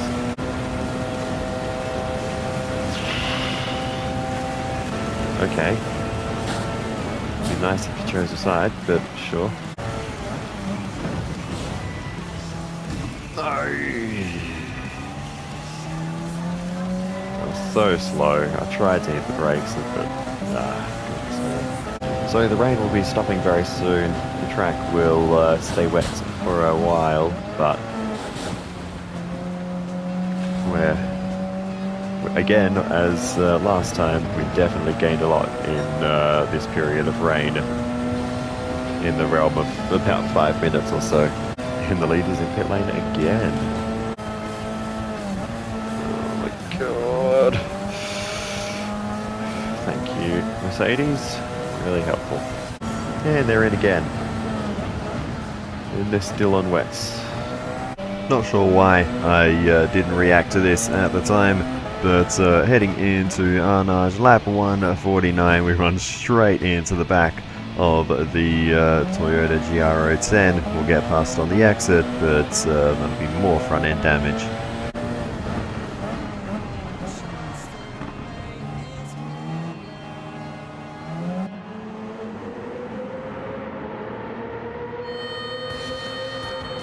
Alrighty, this would help if I turn my microphone on. Right, we're heading back into pit lane. I think it is time to put these slick tyres on. The racing line itself is quite dry, and on the full wet tyres we're losing a lot of time to the race leader, so yeah, that is the plan for now. We'll go into slicks, and hopefully it's dry enough. So in we come, and the full wet tires come off straight onto the slicks. I almost didn't realize that it was time for slicks. Actually, the off-line is still very wet, but the racing line itself, I think, is completely dry. The water indicator in the corner didn't really reflect that, but I'm pretty sure that is the situation out on track. It's just going to be a little bit, we have to be a little bit careful. Just here, just getting back onto the line, but you can see how dry it is. So, as long as I don't touch the wet curbs, thankfully, for once, a gravel trap is going to help me. Goodness me, that was sketchy. So yeah, don't do that, and we should be fine. We just dropped into third position, by the way. This has definitely closed up the field, though, at the front at least, because remember I was saying there were only 2 cars on the lead lap. Well, now we're only a couple of minutes behind in third. And I'd wager the Toyota TS030 behind is also on the lead lap. The race leader's in pits, so there you go. So if I'm looking at this right, the Sauber Mercedes is P6. I believe there's one of the Audi R18s in P7, and the Jag in P8. So this has mixed things up once again, this lot of rain. Second place is also in the pits. Let's see if we can jump them. I'm not sure if we'll quite get there. See where they are on pit exit. We will. Very nice. And incidentally, the lap we made at that pit stop on was lap 150, so there's another milestone in this race. It's just a little bit treacherous off outside the white lines still. Oh, goodness me. I thought there was a bit of an odd feeling on the turn in there. It's because there was a car on the inside, the Nissan, barging through. Not expecting that. Oh, and they're pitting again. Okay. I don't know if they got some damage from that contact. I doubt it. But they're in pits again regardless. Oh, wow. Hello. That was interesting. One of the Toyotas trying to get through. But we're going to try and hold on to this, I guess. Because we should be the or one of the fastest cars through the Porsche curves anyway. I expected a lot more from the Toyota GR10 actually. Hasn't been that competitive, runs outside the top 10 at the moment. Actually second last of the prototype type cars, yep. Actually last of the prototype sort of cars, because it was, I think it said 13th, and 14, 15, 16 are the GT1s. So yeah, wow. Oh, you idiot. Okay.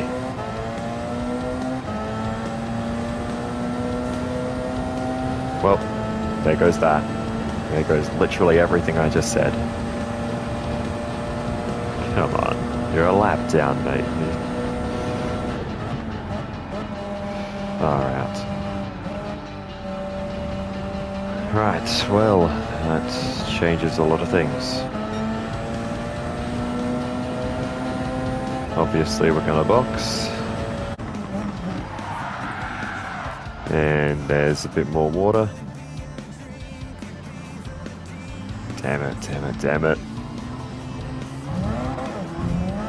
Yep, hello. Oh, okay. Apparently that car has absolutely no acceleration.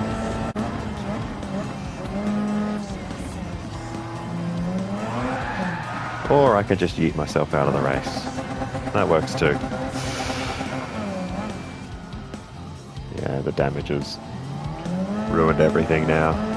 The Nissan has caught up. They're going to go zoom it on through. Let's...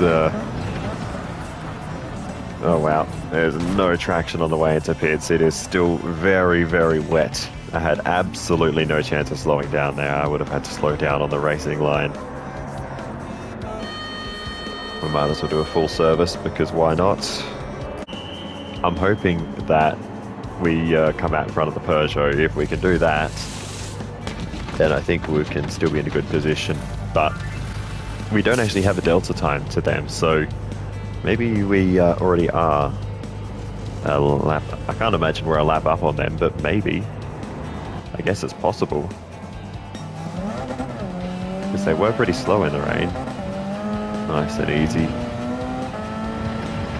Right, let's get going. But now, because of all that, we're almost a lap down again after being probably less than half a lap down for a while.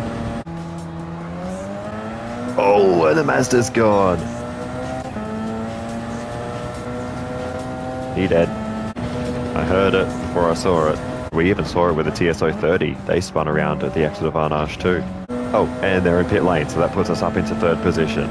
The Jag right on me again, so they're picking up the pace. So right there. Going to go through here, but we're going to catch him basically straight away.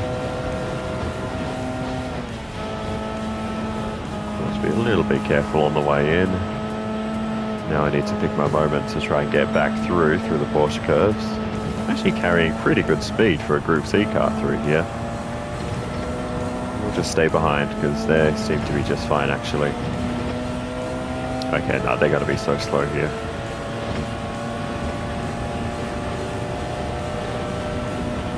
Oh, and they're into pits. Well, that was worth it. They gained 1 car length compared to if they stayed behind me. Or 2 car lengths, I suppose. I don't think the gap to lead has changed that much, but the car in front is definitely getting away. Nissan's showing some very good speed at the moment. There's our teammate still leading the class. Keep it up, mate. Paying slightly more attention now. I am gaining on the race leader by a couple of seconds. But the Nissan in front is absolutely flying at the moment, so they're definitely the car with the pace at the moment, but we both have a lot of time to gain before we get to the race leader. The Peugeot, though, further back, has reset the fastest lap into the 27s. Oh, they're on a mission now.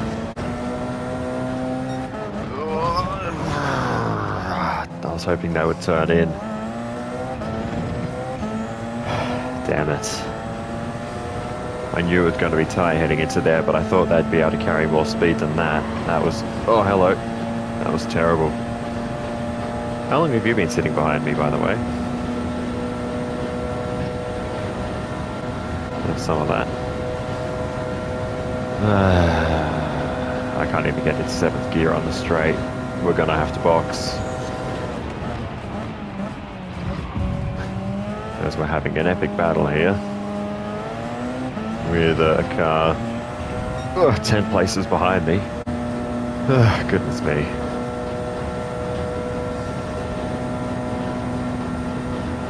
What are they doing?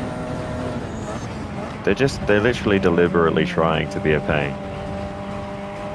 They have the pace, just go. Do not spin me out again, mate. Seriously. Yeah, I know you want to, but don't, okay? Just don't. Alright, off you go. Now, are you kidding me? He's either really good in slipstream or is just being a pest. He's trying to help his Toyota teammate, that's what he's doing. This is team orders back here. Oh, barging through. Yeah. Oh, okay, that was getting a bit silly. I was trying to turn him around because that's what he did to me earlier, but it didn't quite work. Hello? Right. Now he's through. We're into the Porsche curves now. So hopefully he'll just start pulling away. Except he's not!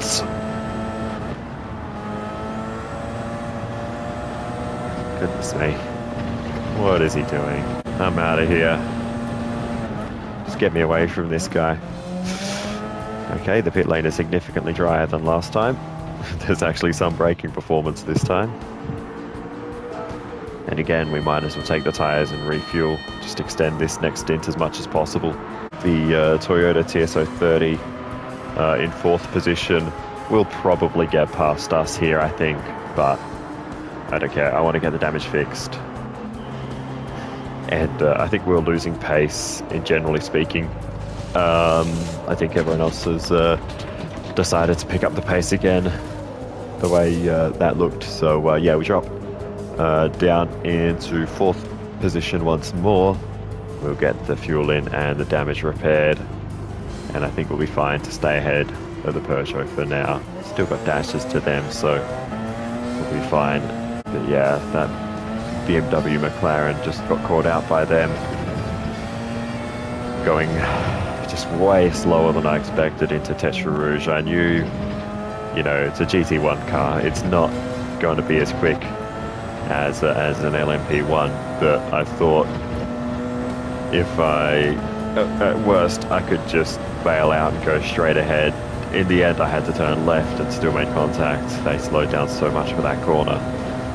So, a bit frustrating, but regardless, we carry on. Okay, so it's the 2016 Audi running in P7. We finally get a chance to see that. So, good to know, it's the more modern of the Audis. Alrighty, we caught the TS030. Nice. Let's just be nice and cautious. We don't want to make any mistakes in the chickens. Okay, maybe we'll make a little mistake through the chickens. But let's just minimize time lost through there. Right, got the Ford. Shouldn't cause us too many issues. We'll just sail around the outside. There we go. And again, we've gained a couple of seconds on the race leader on this lap, which is nice to know. Little defensive waft there from the Toyota, but we're going to go up the inside. No, we can't. We're not close enough. And they were on the racing line, so they're going to get a much better run through, unfortunately. Now, what do we do for Mulsanne corner? That's the next challenge. I think I'll go for it. Down the inside. It's late. Oh, we couldn't quite get there. That was pretty close, but we got away with it. Can we make the move down the inside? A late lunge. Side by side, and we'll get it done. It was aggressive, but we're through. Oh, it's not even a lap car. That is the race leader, so we've actually caught the Toyota, and we have a chance to unlap ourselves here. That is fantastic. Yeah, this overtake's going to actually prove quite difficult, I think, because we're actually very evenly matched. Alright, here we go, down the inside. Oh no. Mazda. What's the Mazda doing?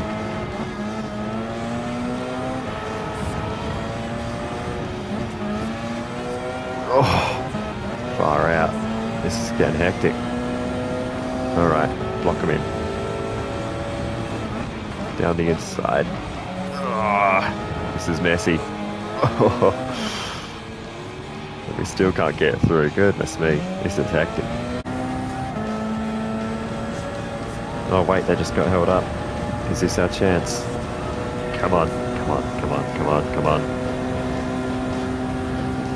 Yes. Oh, seriously, mate. That was ridiculous. I think this is as close as we've been here. Another purple first sector. Good exit.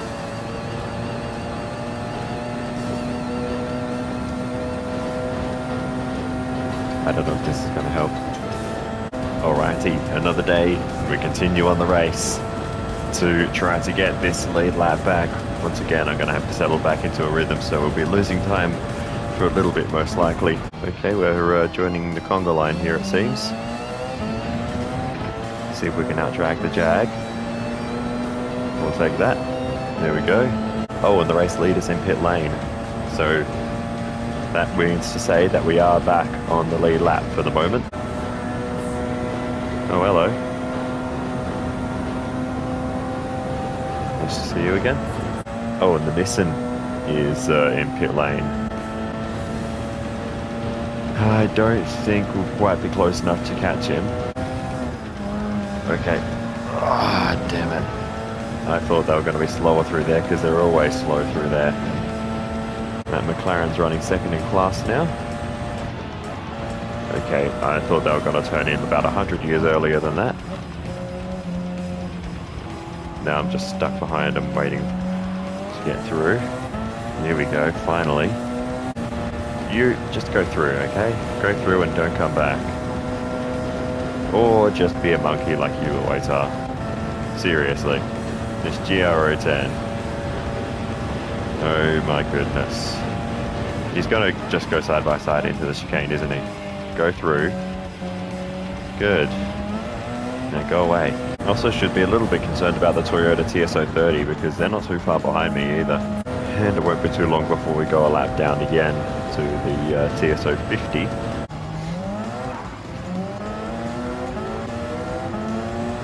Okay, they're through. I was about to try and block, but there's nothing I could have done there other than, you know, not make a mistake in the first place, but that's besides the point. I think the conclusion is that this Porsche just isn't that good.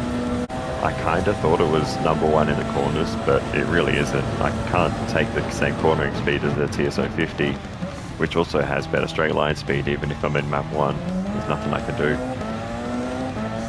Thankfully our teammate's still leading that class, so our B crew are doing well. Oh wow, the TS030's almost caught up to me. I only just realised. So since this point last lap, we've lost about 5 seconds to both the Nissan and the Toyota. That's the situation.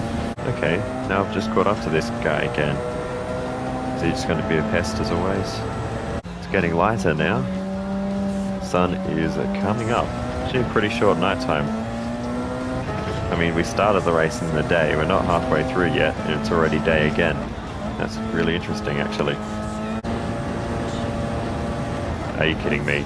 This is really gonna... Okay. Well, that just wasn't ideal. Got a bit distracted by the Toyota. That has given us a lot of trouble in this race. Jeez, how do you navigate this? I was gonna try and get through, but you really can't. Like, at all. Far out. There we go. Now we're getting it. Okay, well, that was a little bit unnecessary, and we've dropped into 4th position. But anyway, we have to box anyway for damage. It's alright, we'll actually have to box soon anyway. We literally would have been making a pit stop at the end of the next lap, so pit stop wise, strategy wise, it's not a big deal. Is that more rain coming already?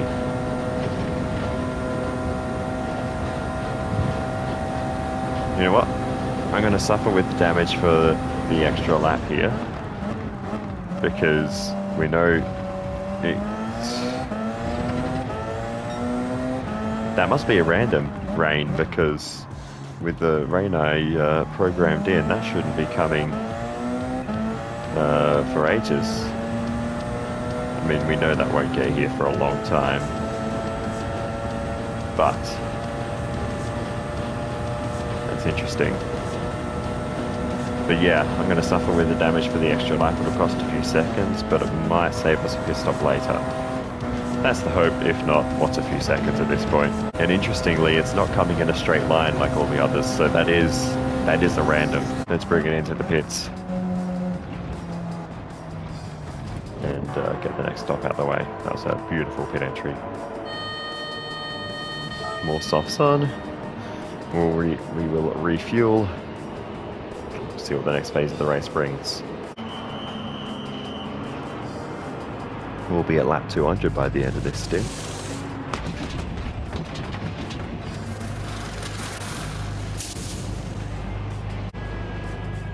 Anyway, refueling is done. Suspension and every other kind of damage we've got fixed up, and we're off and racing once more. Okay, so the Peugeot is way behind, so they're probably on the same lap as us now, but only just. Oh, there's the Peugeot. I mentioned they couldn't be too far in front of us. Wow, they really struggle through the corners. That weather comes so painfully slowly, it's hard to know what it's about to do. Okay. Well, sure, that works. I think we went so far off the road on such a weird... No, it did. I was going to say it might not give us the track limits, but it still did. Should explain, by the way, the odd lines and things on the back of the teammate car there. Basically, I wanted to make sure it was as visible as possible day and night. while still using the team colours, the orange, black and white. So I just made sure that it was all bright and colourful on the back. The idea came from the Delta Wing because the first time, I believe it was the first time it raced in Le Mans, it was hit by another car, and they said they didn't see it because it was in an all-black livery. So the following year they painted it in chrome so it would stand out more. So that was kind of the inspiration, I suppose, behind the odd design on the back of that car, to make sure it was very easy to see. And Delta Wing aren't the only ones. Perhaps even more famously, Manthey Racing, their Porsches, particularly Nürburgring 24 Hour, have their Grello colour. And that's so they stand out as much as possible in the night time. Toyota currently 1 and 3 in this race, Japan 1, 2 and 3 with their cars, with the Nissan running in second position, leading the Group C class. And now we've got a good run on the TS030. As you can see visibly, they're quite slow on the straight, and they're not going to be able to defend this. We're going to go through and make this position down the inside into, well, not even into the chicane. We're well clear by the time we get there. Now the next battle, we've got 34 seconds to the Nissan. Even that's crazy, so the TS030's been catching them as well. Don't see much rain in that cloud yet, but we'll see. Oh, there's a bit there. I think it will hit us too, but it could, given the random nature, that could evolve. Oh wow, that was a personal best lap. Not bad. Alrighty, the race leader is in pit lane. Kobayashi, Conway and Sarrazin in the TS050. That puts us back on the lead lap. It also appears that the rain that was in that cloud, as the car behind enters pit lane as well, had the rain in that cloud has disappeared. So we're going to get a bunch of cloud, but maybe no rain. We'll see. Hopefully there's still some in there somewhere. So we've just gained a chunk of time on the Nissan. That's crazy. Not sure what happened to him. Must have got caught up in some serious traffic or something. Oh, send it. I should have committed more to the corner and less to the overtake there, but regardless, we survived. Alrighty, so we have caught up to the Nissan R92. This is not the part of the circuit where we're going to be able to make a move though. It's probably going to have to wait until, at the very least, the end of Mulsanne Straight. Probably Indianapolis or Arnage, maybe even into the Porsche curves. Okay. There's a bit of rain developing in the weather radar now. That's what we like to see. That was too deep.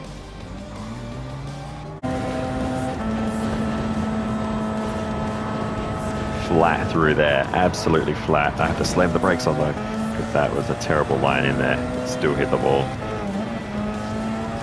Around the outside, Group C car, not going to have a good time through there. And we're through.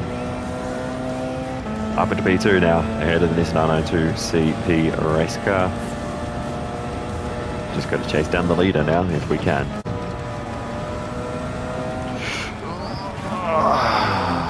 Far out. I really should just know by now that they're going to do something stupid every time. Pick a side. There's a bunch of time loss I didn't need. At this point in the race, when things are actually starting to go a bit better. Okay, I'm glad I'm the only one. Right, okay, see ya. Somehow we don't have damage from any of that nonsense. Goodness me. Holy jelly beans. Okay. Hello. But yeah, we just have some scattered rain coming, basically. Given how slow the radar moves, that's actually going to make quite interesting conditions. This might be a lot of pit stops to make in the coming few laps. Alrighty, the race leader has entered pit lane. So, oh, and I can't believe I missed mentioning this, but we have passed the halfway point in this race just over half an hour ago. It's with the Toyota TS050 in pit lane. That will allow us to catch up a bunch of time to them. Although, we do have to stop at the end of the next lap at the latest. We're on lap 199 in this race. Into the pits we come. And more soft compound tyres go on. But of course, the race leader came into the pits on this lap too, so we won't gain or lose much time. Oh, and third place is in pits as well. They came into the pits later, but they do have a bit more fuel in the tank compared to myself. But I think we should still get out in front. But anyway, tyres are now done, and the fuel begins. Alrighty, away we go. No damage to fix in that stop. Makes a nice change. Right. Bit of penalty to serve, but we'll get that out of the way soon enough. Oh wow, there is actually some proper heavy rain. It won't hit us. It's too far south, but there is some proper heavy rain in that cloud now. Oh, that bit might actually, because that's pretty much the direction it's coming from, I think. That's a long way away yet. We won't see that for more than an hour. But yeah, about an hour's time. We've got some pretty significant rain coming. But the thing is, it's going to change by then anyway, as we've seen. So really, we should only be looking about this far, in which case there's nothing. But yeah, this section of rain is going to be a whole different dynamic. For that reason, it is going to be more dynamic. It's not going to be predictable like the previous few. There may be a lot of stops between wet and dry tyres as the track conditions continue to change. Oh, hello. There goes the Peugeot. And we're going to get him back. Again, I didn't mention it as it happened, but we've surpassed lap 200 now. What's interesting as well is that that rain is almost here, and it still takes up basically the entire right half of the radar, so it's not just a band, it's going to be on and off for quite a while. We're losing quite a lot of time to the race leader as well. The gaps out way over 3 minutes, so it won't be too long until we go a lap down. They're about 20 to 25 seconds behind us. What sort of lap? Not sure what sort of lap times they're doing, but somewhere in that kind of range. And the Nissan has caught up to us quite a bit as well. Also worth noting. Alright. Oh, that curb just about tripped me over. So I suspect that rain will hit maybe about a lap's time. It'll be pretty close at the end of this lap. I don't know if we'll get another one in without getting any rain. We can see the rain coming on even the smallest radar now. It is time for us to come into the pits. The weather has just about reached the back straight, so this will be perfect timing for us to come in, get the inters on. By the time we come out, most of the track should have water on it.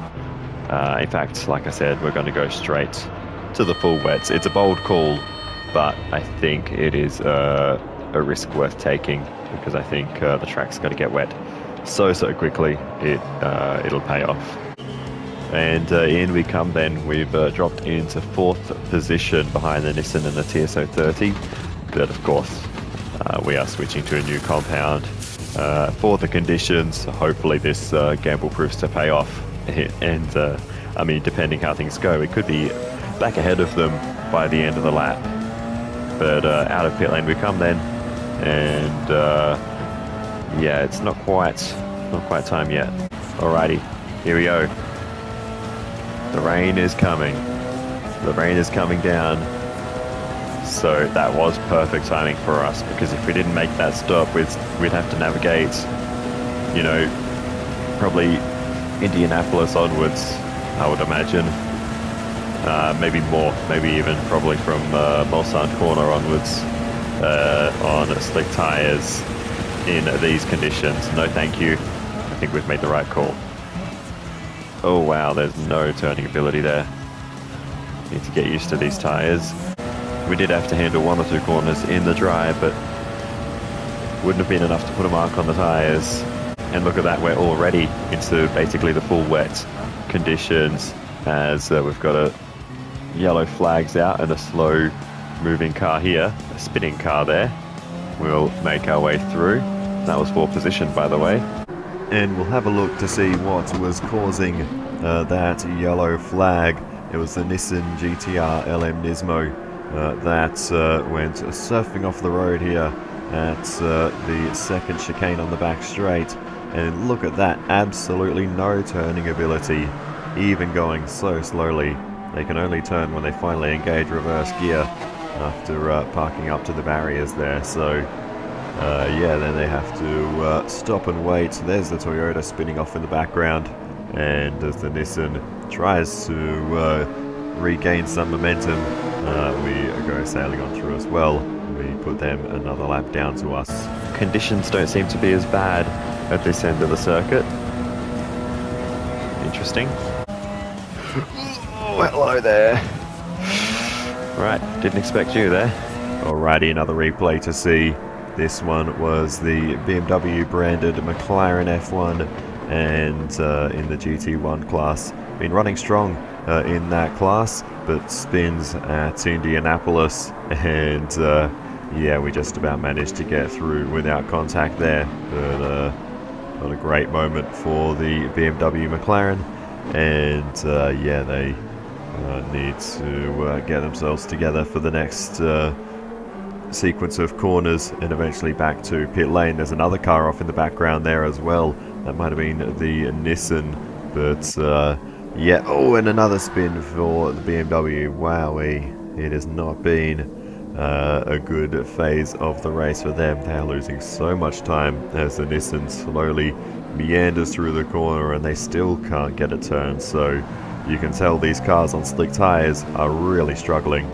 And there's the Nissan. We'll just sneak through down the inside. That's us back into second where we were. So we have definitely made the right call here. And there's the race leader. Is this... Oh my god! Right. Well. See you later, alligator, I guess. As we're racing side by side. And apparently this is still going to keep going side by side. Mate, slot in behind or get in front. He's literally doing that on purpose. He's lifting and going again. Just keep going. I'll drop out of the spray so we can actually see where we're going. We can carry on. We just gained 11 seconds in that sector. Or in that chicane, even. I don't know if they're on inters instead of full wets, or... No, they can't be on slicks. They'd have no hope. But whatever their tyres they're on, I don't think are the correct compound. Oh, and the lead is in pit lane now. Oh, they were on softs. They put the wrong tyres on in their pit stop. Oh my goodness. Wow, okay. That explains a lot. I might as well stay on the full wets until it's time for slicks. The intermediate window is just too narrow. Few pit stops going on. 4th place is in pit lane, so we're putting them a lap down now. I reckon by the end of this lap it'll be dry enough to go onto slicks. We're just 34 seconds off the race lead now. So this is not the time to make a wrong call. Oh wow. Just 9 seconds to the car in front. To the race leader, in fact. So have they put wrong tyres on again? Surely not. But they can't be losing that much time. I mean, I did say it almost looked like slick conditions in the first sector, because it was dry at the far end of the circuit.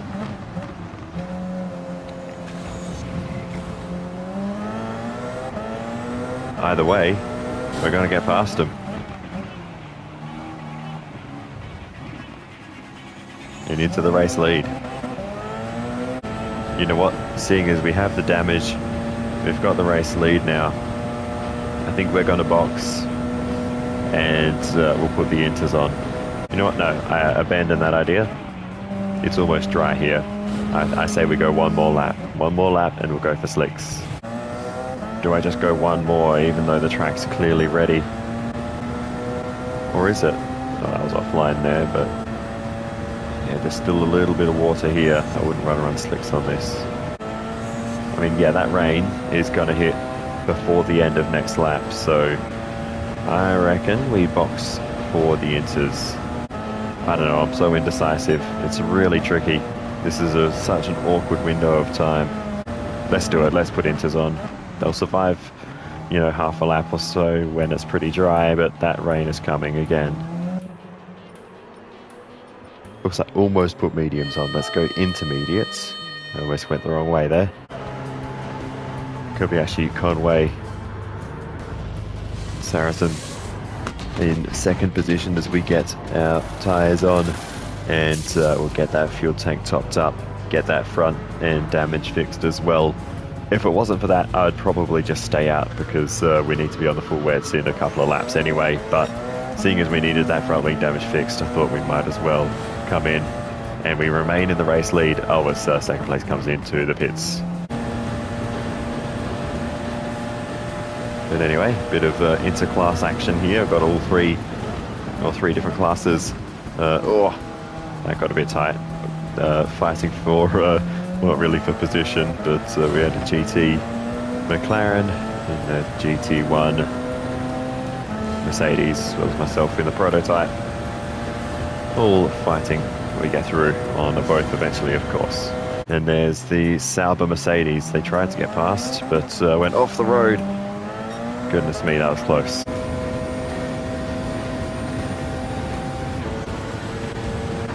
Oh, we've been turned around. I was trying to drive on the in-car. Far out, okay. Just stay off the line here. I was gonna drive in the in-car view just because it always looks cool in the rain. But yeah, we got turned around there on the straight. Damage again. Thankfully we still have the race lead. We're going to need to box at the end of this lap for the full wet tyres again anyway, because well, look at the rain coming. Into the pits we come then, and let's get some new tyres on. We'll go for the full wets. Not much fuel to put in, but we might as well top it up anyway.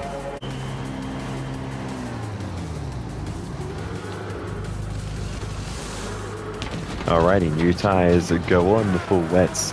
The race leader staying out, not sure what tyres, or the new race leader I should say, I should just call them by the car, the TSO 50. Kobayashi, Conway and Saracen staying out. But look at the rain coming.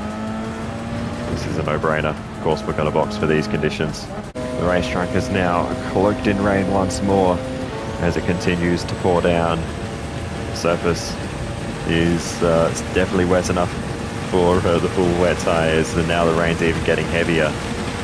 So, oh wow, oh wow. Okay, let's not use that view, I can't see a thing, the hand gets in the way mid-corner there. And the leader is in pit lane, so that should give us the race lead back. Oh no! I did not expect them to be that slow, I need to learn. Far out. We have another brief break from rain. Oh, there goes the Audi straight back past. Gotta love that. Where was that speed before, mate? Wow, they really don't have much traction out of the corners.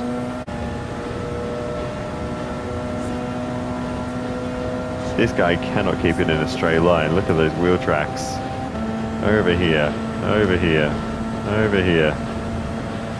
Again, I could box, but there's no point because in a lap's time it's going to be pouring again. Oh wow, so the Nissan's up into second position. They've passed the TSO 50. So this bit of rain's just hitting the northern end of the circuit. It's going to miss the southern end. I think full wets are still the way to go, just for the sake of this end of the circuit. Intermediates will also work in these conditions, probably even better, but we've still got that coming. So we'll stick with these full wets for now. Still plenty of rain coming on the most zoomed out version of the radar. There's a lot there. In fact, right on the edge, there's a whole heap. I wonder if that's the next lot of super heavy rain that I programmed in. Ah, no. Even on the full wets, just got caught out by the conditions there. That was so slippery.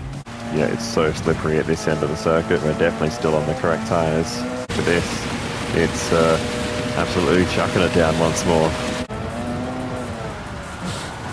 Damn it.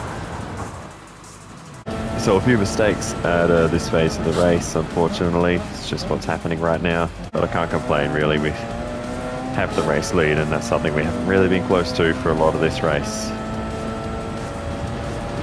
Oh, you devil. Hello.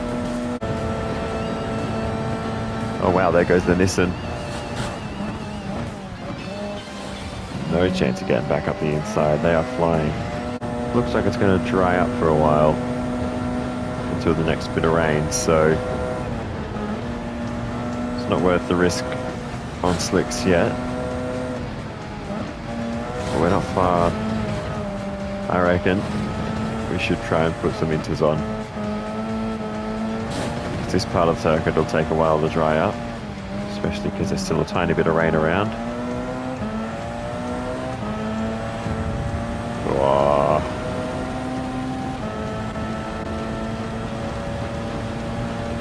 Let's box. Put inters on. We'll see what they do for us. I have kind of been waiting for that Nissan to show itself. I thought it would be pretty good, and really only now it has finally gone to the top of the timetables. Alrighty then, into the box we come, and we will switch from the full wets to the intermediates, and we will top up on fuel as well, since we haven't been in for a little while, and then after that we'll get that tiny bit of damage fixed as well, and we'll be off and racing once more into the next stint in this race. Here we go. Just moving on the intermediates. I can tell this end of the circuit's a little sketchy. Yep, a little sketchy. We really do have a case of one end of the circuit being wet and the other being dry. Yeet. See ya. Oh dear, that's not going well. Off you go. That's probably for the best. The most zoomed out radar, you can see that big kind of worm of rain coming down from the top right. Still approaching, so that's something we can look forward to. Wow, these inters actually have a lot of grip. Like, I'm not going much slower on these than I was on the softs. Why have I lost the delta to the Nissan, by the way? I can't be a lap down to them, no way. But for some reason I've lost that delta to them. And the lead is in pits, so now we know where they are on track. Alrighty, box box.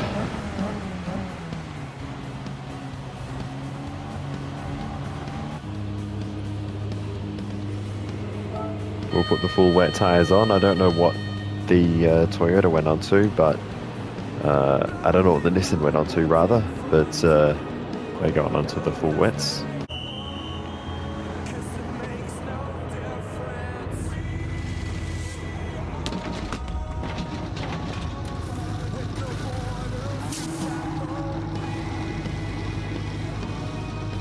Bit of damage to fix, and we'll be on our way. Oh, hello. A little bit of... Oh, you got to be kidding me. I had no time to react to that. Well, each step back, we take another 2 steps back. Oh, well, I can't stop. The damage, I think, has really not helped in that situation there. There was nothing I could have done there. I was just following them out of pit lane, ready to maybe go around the outside, and then they just slammed the brakes on middle of pit exit. Oh my goodness. I was looking over at the weather radar. Oh, this is some real heavy stuff here. There's a McLaren. Oh my goodness. The closing speed there on the angle, there's just nothing you can do. Especially with that wall on the outside, I couldn't even just bail out. We are less than 10 hours away from the end of the race now. Somewhere a few weeks into the future I'll find this voice clip. And I'll put it into the video. What's the date today? I think it's the 4th of September. Let's see how long it takes for you to see this video. Who's that? Oh, it's a Porsche. Didn't recognize that engine note.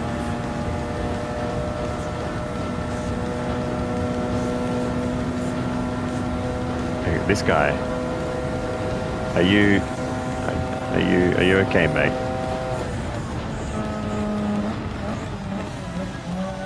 Alright, cool. It's through. So I think I'll box and put inters on. Oh, he's off the road.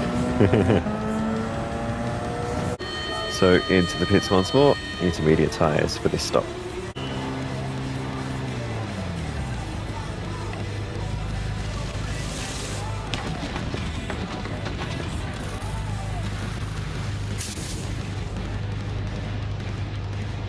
Alrighty, time to get the damage fixed.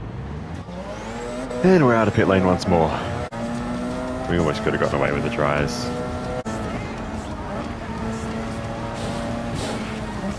Oh, damn it. Saw that coming a long way away.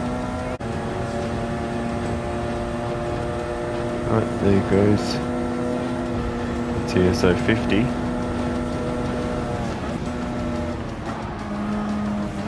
Goodness me, the damage there. You could see the difference, how much grip they had compared to me. We're going to box again.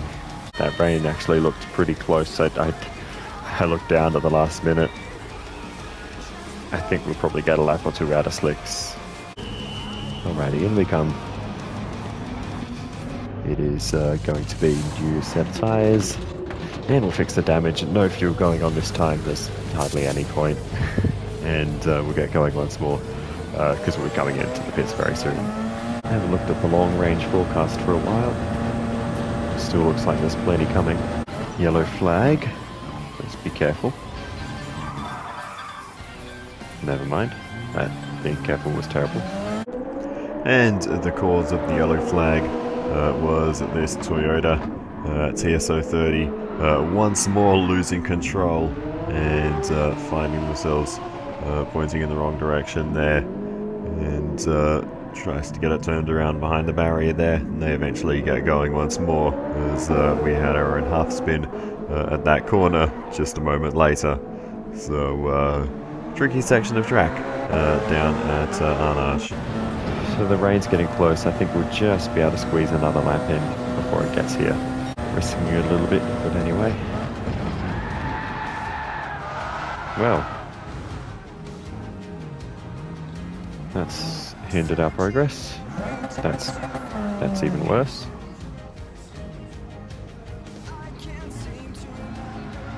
Oh my goodness, there's no traction offline. I was going to try and turn around over there. I think it's intermediate. I think that's the only way to go. With half the track wet and half the track dry, and looking to stay that way. Into the pits again.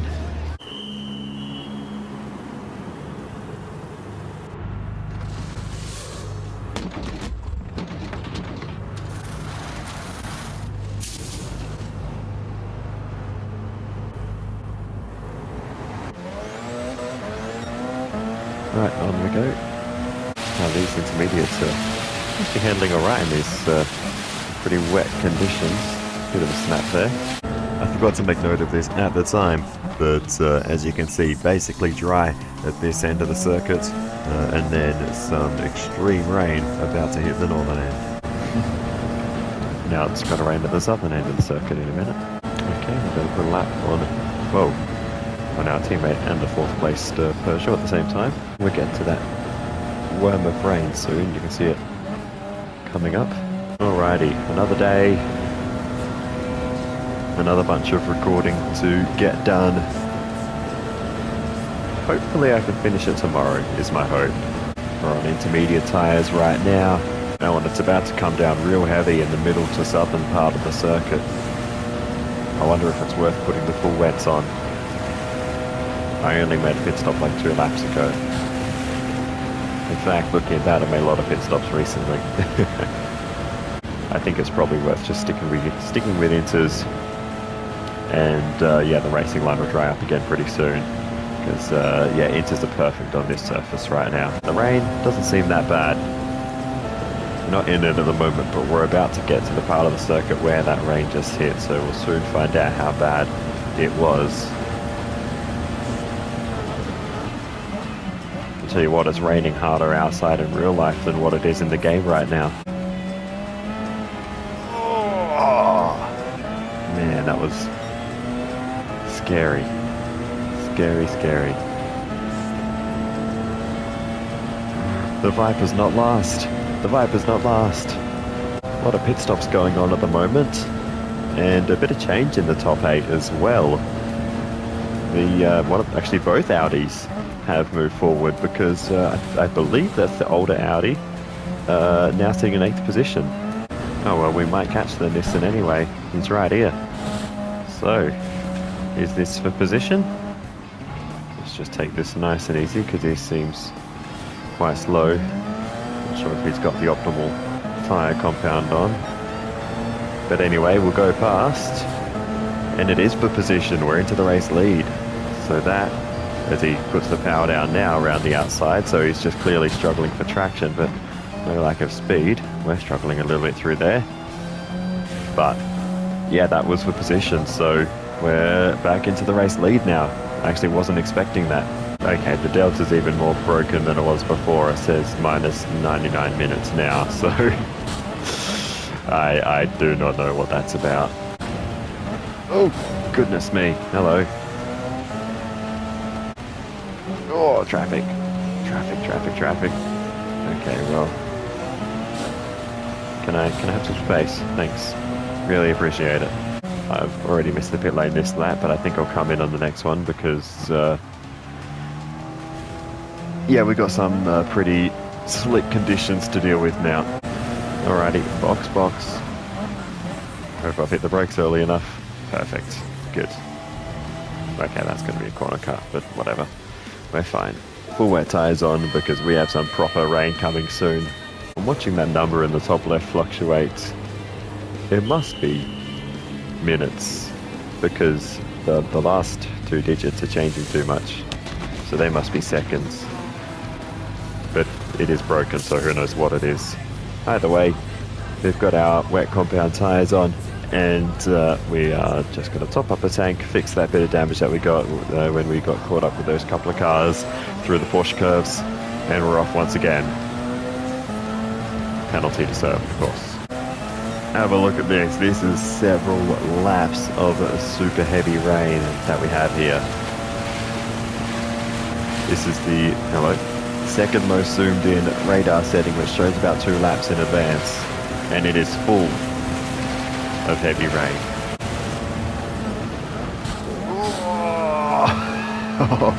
Oh, that was cool.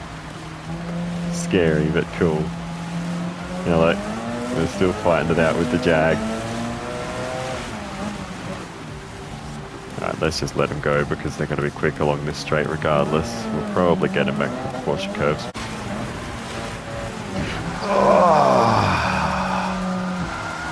Every time.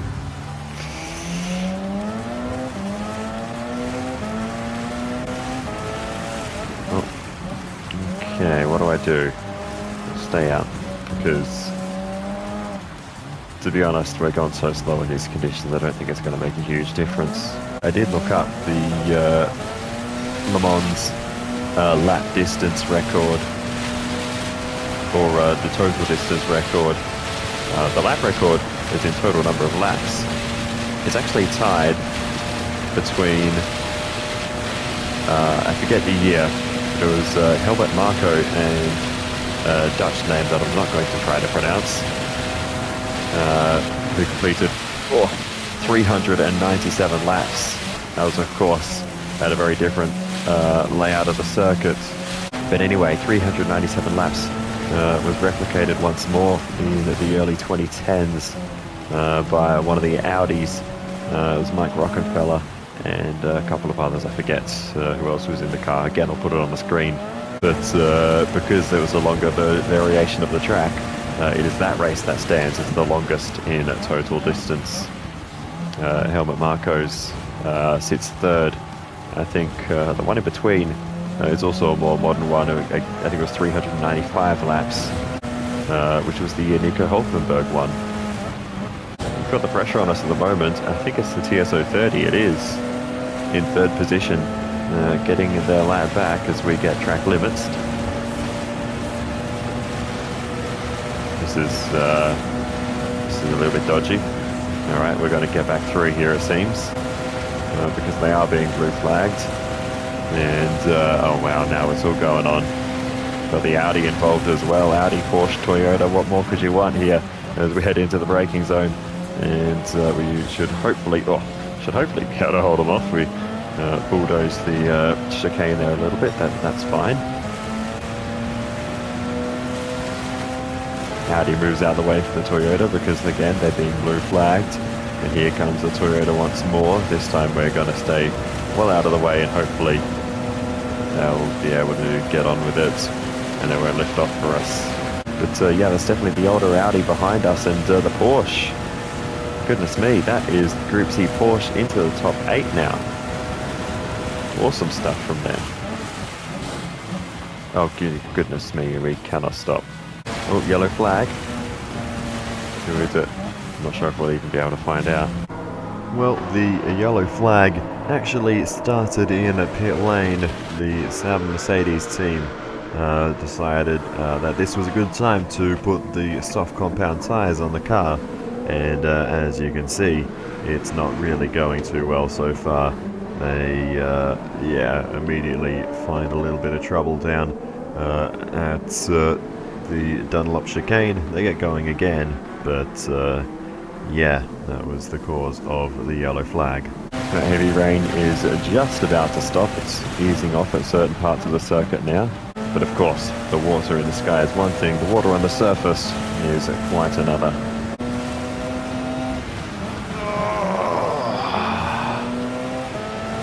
Why did you suddenly slow down so much, mate? You know what?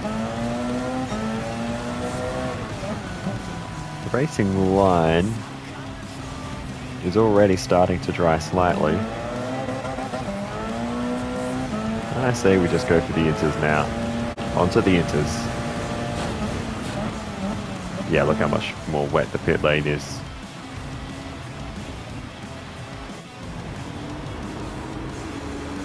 Intermediate tyres go on. Is that them coming? No, well, it wasn't.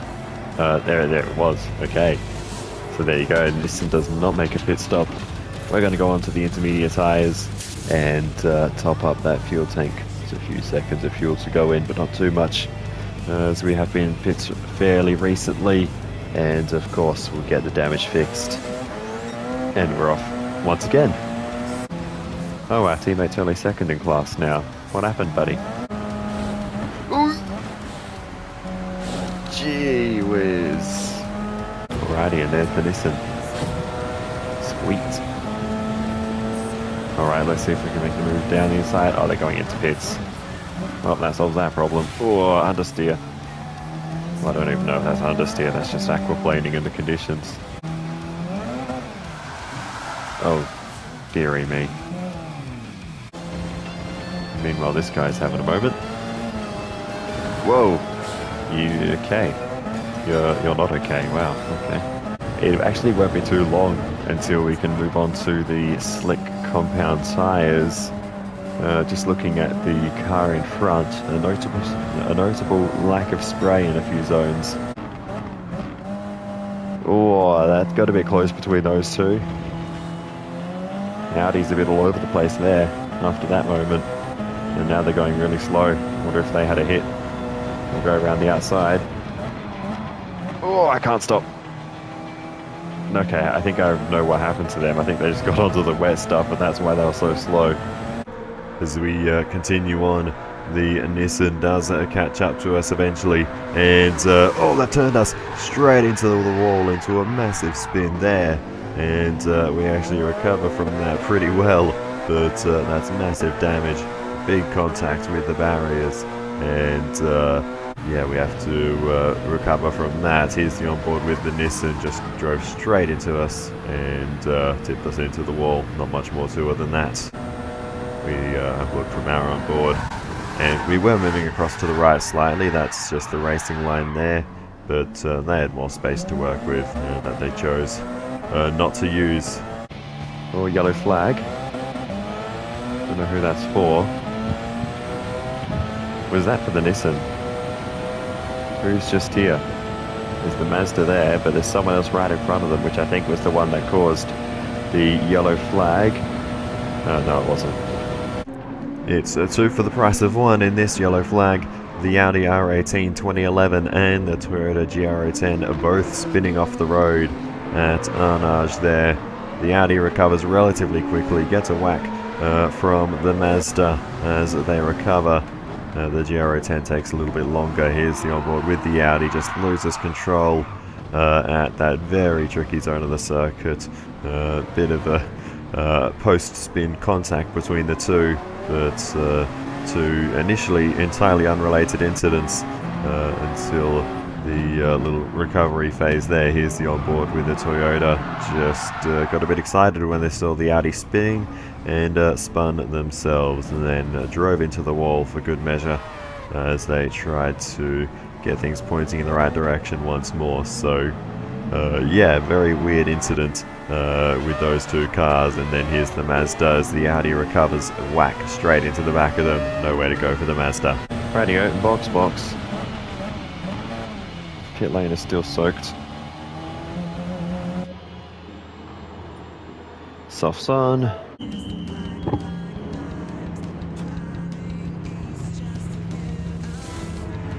Alrighty, so tyres go on, fuel goes in, and of course damage gets fixed, most importantly. And yeah, we will get underway once more on the correct tyres for the conditions, hopefully. Pit exits, actually a little bit, but even pit exit wasn't too bad. Now we've got so much grip, this is better. Oh wow, the Nissan's there, that got held up by the Viper, and the Viper comes across. Damn it. I had nowhere else to go. The Nissan was on the right. I had to try to split the gap to the left between the Viper and the wall. There was a gap, it disappeared. And now I've got damage.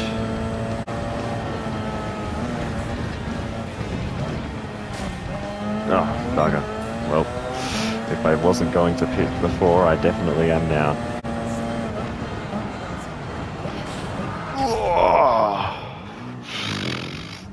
There is no traction there, just in case you couldn't tell.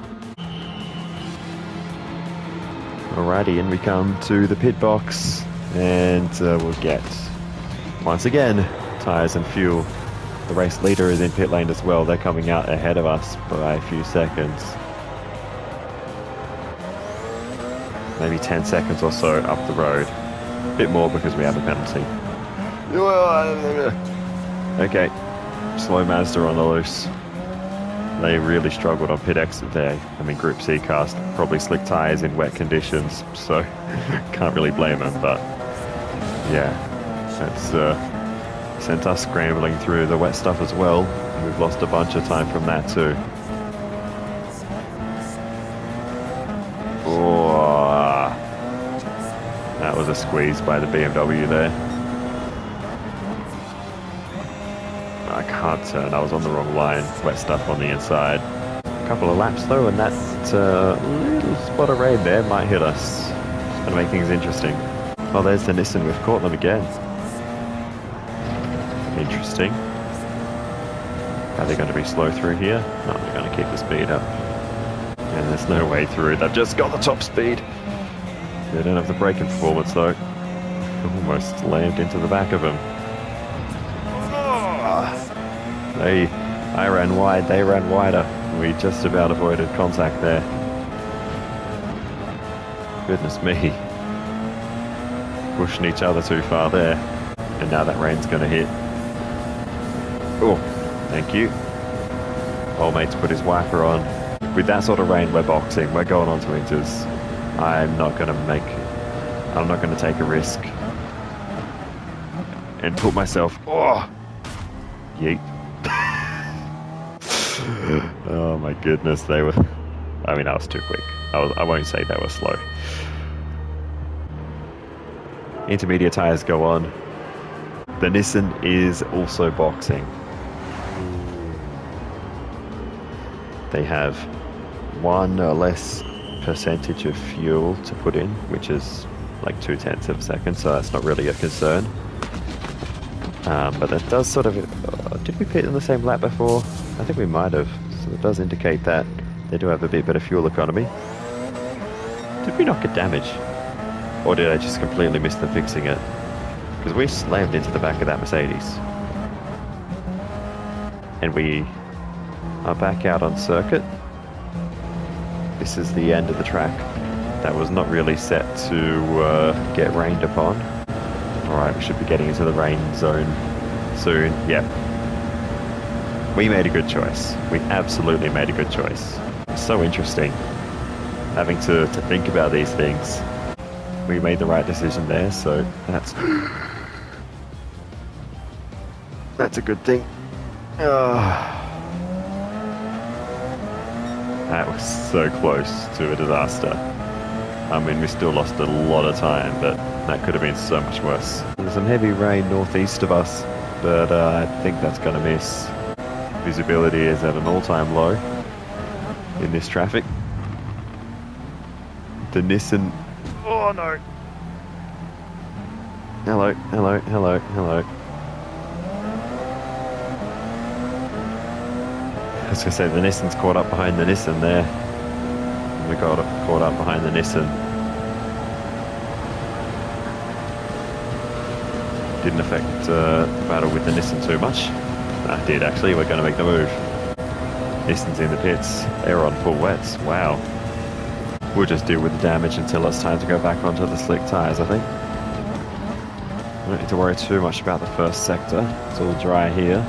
The Audis, though, coming strong as we're getting into the later phases of this one. They've moved into 5th and 6th position. Alright, the racing line's not quite dry here.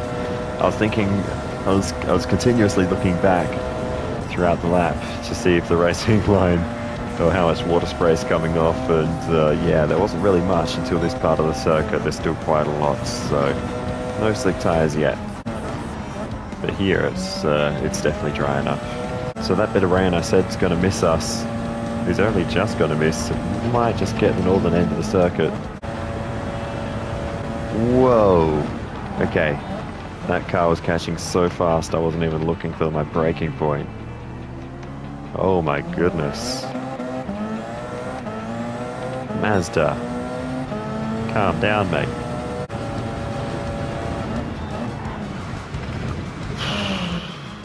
I was looking at the radar. Completely missed that corner. I was so lucky not to hit one of those walls. The track might get dry. It was still wet on the racing line earlier this lap, so I'm definitely not going to put slicks on this lap. And then in a couple of laps' time, it's going to start raining again anyway. Like, this rain is not over. So we might have to suffer on intermediate tyres on a very much dry, or mostly dry circuit. So, I mean, I guess we can do some of this as the Porsche gets a lap back. But, yeah, I don't know. Are they... Okay, they're just going to be an intelligent driver and obey the blue flags that they've just gotten themselves out of. And here they come again.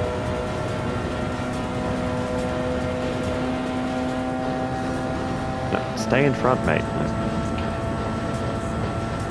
You really don't understand how blue flags work, do you? Oh! Wow. He's actually caused me rear end damage. He's actually caused damage to the car. Good one, buddy. I got a million times more brakes than you do, so if you ran into the back of me, you weren't making the corner. Like, ever. Sand it. Yeah, this is always going to be tight. Oh, how the mighty have fallen. The TSO 50 leading this race for so long, now down in 11th position. Holy moly. That car looked to be the dominant force They led the race for so long. Now not even in the top half of the field. Outright. Okay, now they must have been listening. He's like, I'll show you. He's off. Look at him. He is absolutely off. Far out. Alright, so that's the most zoomed in radar, and there's more rain definitely about to hit the circuit, so wouldn't be the worst idea to box for inters on this lap regardless of the damage, because these ones have been running in the dry a little bit. Here comes one of the Audis. We'll let them go.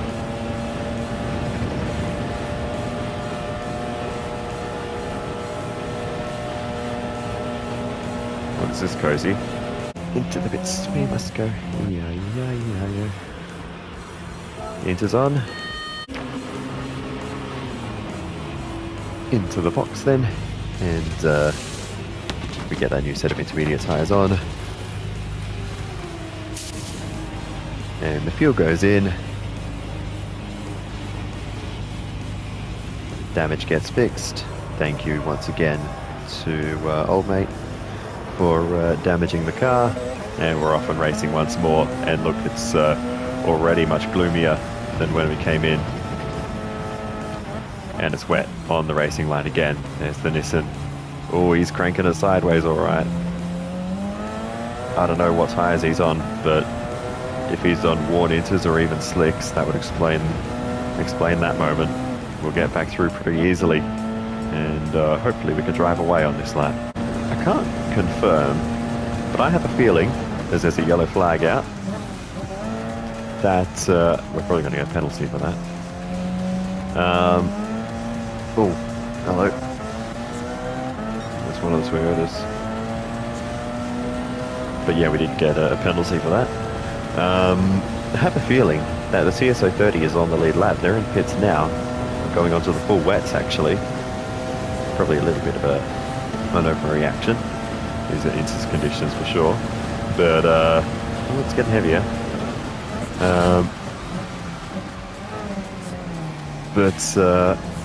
What was I saying? Well, while I try to remember what we were talking about, let's take a little look at what just happened down at the first chicane. The Toyota GR010 making their way through, and just a little too much berries on the accelerator, and spun out on the exit in the slippery conditions. So yeah, they got a little bit stuck there, just rolling forwards, not really putting any power down until they get a little bit more momentum, and eventually they get going. But yeah, that was a pretty big moment, I guess, as we go on board with the Saab Mercedes. I think this is taking the extra chicane provided by the Toyota. Oh, by the way, we have completed 250 laps now. We're on lap 251 in this race. But to finish my point earlier on the 397 laps record, there's no way we're achieving that, not with the amount of rain that we've had. There's the 787B. We're just going to take this super carefully to make sure we don't rear end them, because they were so slow through there. I think they were the ones causing that yellow flag a moment ago. Oh, you little potato. Well, box. No new tyres. We won't even refuel. I just want that damage fixed.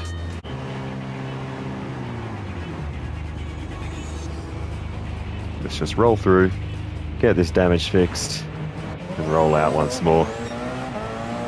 And we're off and racing. I love how it literally sounds like I'm jumping into the ocean every time I touch a curb.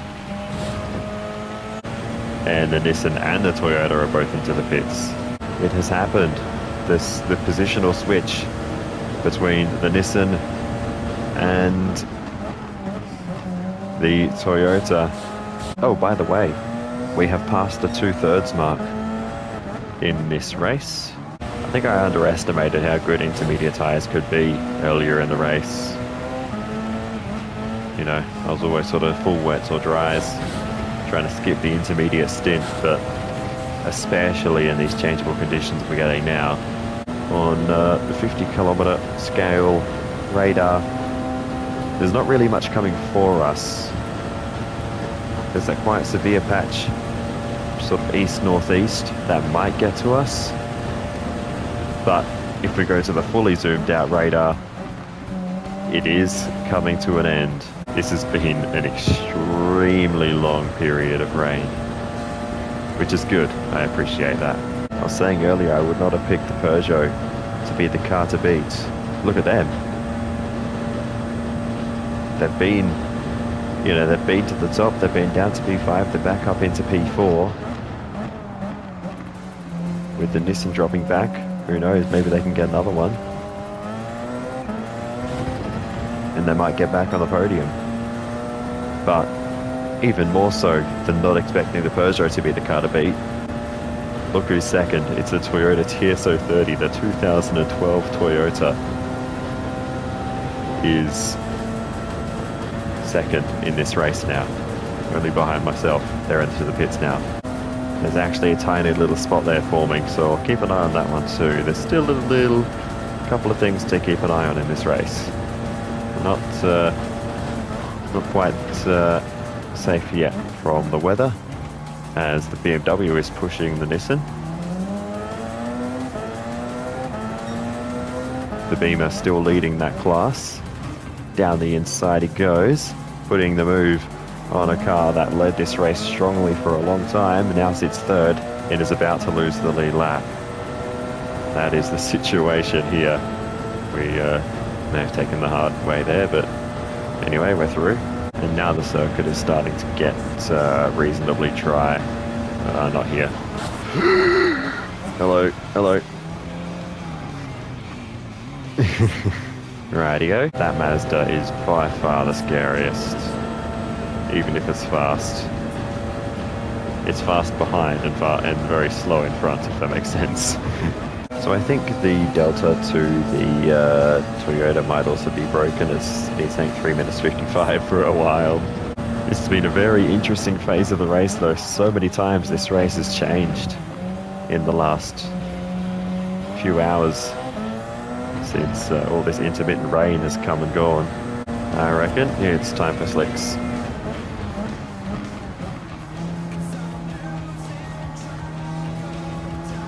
Easy does it into the pit lane. Soft tyres on. Will the Toyota come in? What tyres are they on at the moment? I've got no idea. But we'll see, I suppose, as we get these tyres off and a brand new set of slick compound rubber. Someone should count how many pit stops there have been in this race. A lot. As we get back out on circuit, still in the race lead. We're all good. Still a lap ahead of P3, which is now the Peugeot. So the Peugeot has made that move on the Nissan. So it is now all more modern type cars on the podium. A Porsche, a Toyota and a Peugeot. Oh, and the Nissan is actually back up into third position now. So those positions must be a very close battle on track. Either way, we're still at a lap on P3. On to lap 258 of the race, and we run wide out of the exit under the Dunlop sign, completely lose control on the wet edge of the circuit though, and we end up off in the gravel. Well, this is not exactly where I plan to be at this moment in time. Oh. I should have known that would happen.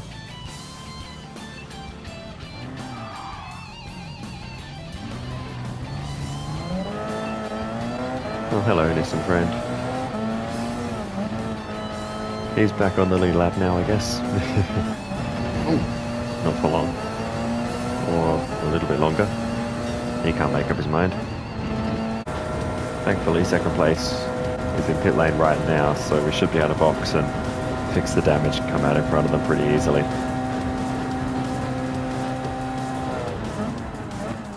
There goes the Peugeot. So they're going to do battle with the Nissan once more. Oof. There's a bit of clunky contact on the straight, not ideal. Well, that's not a straight, that's a corner. So you can tell I'm getting tired. I start talking absolute nonsense. Past the Audi though, who is going very, very slowly at this point. Give them the inside line, they can just go through. They're not going to because they're getting blue flagged. Okay.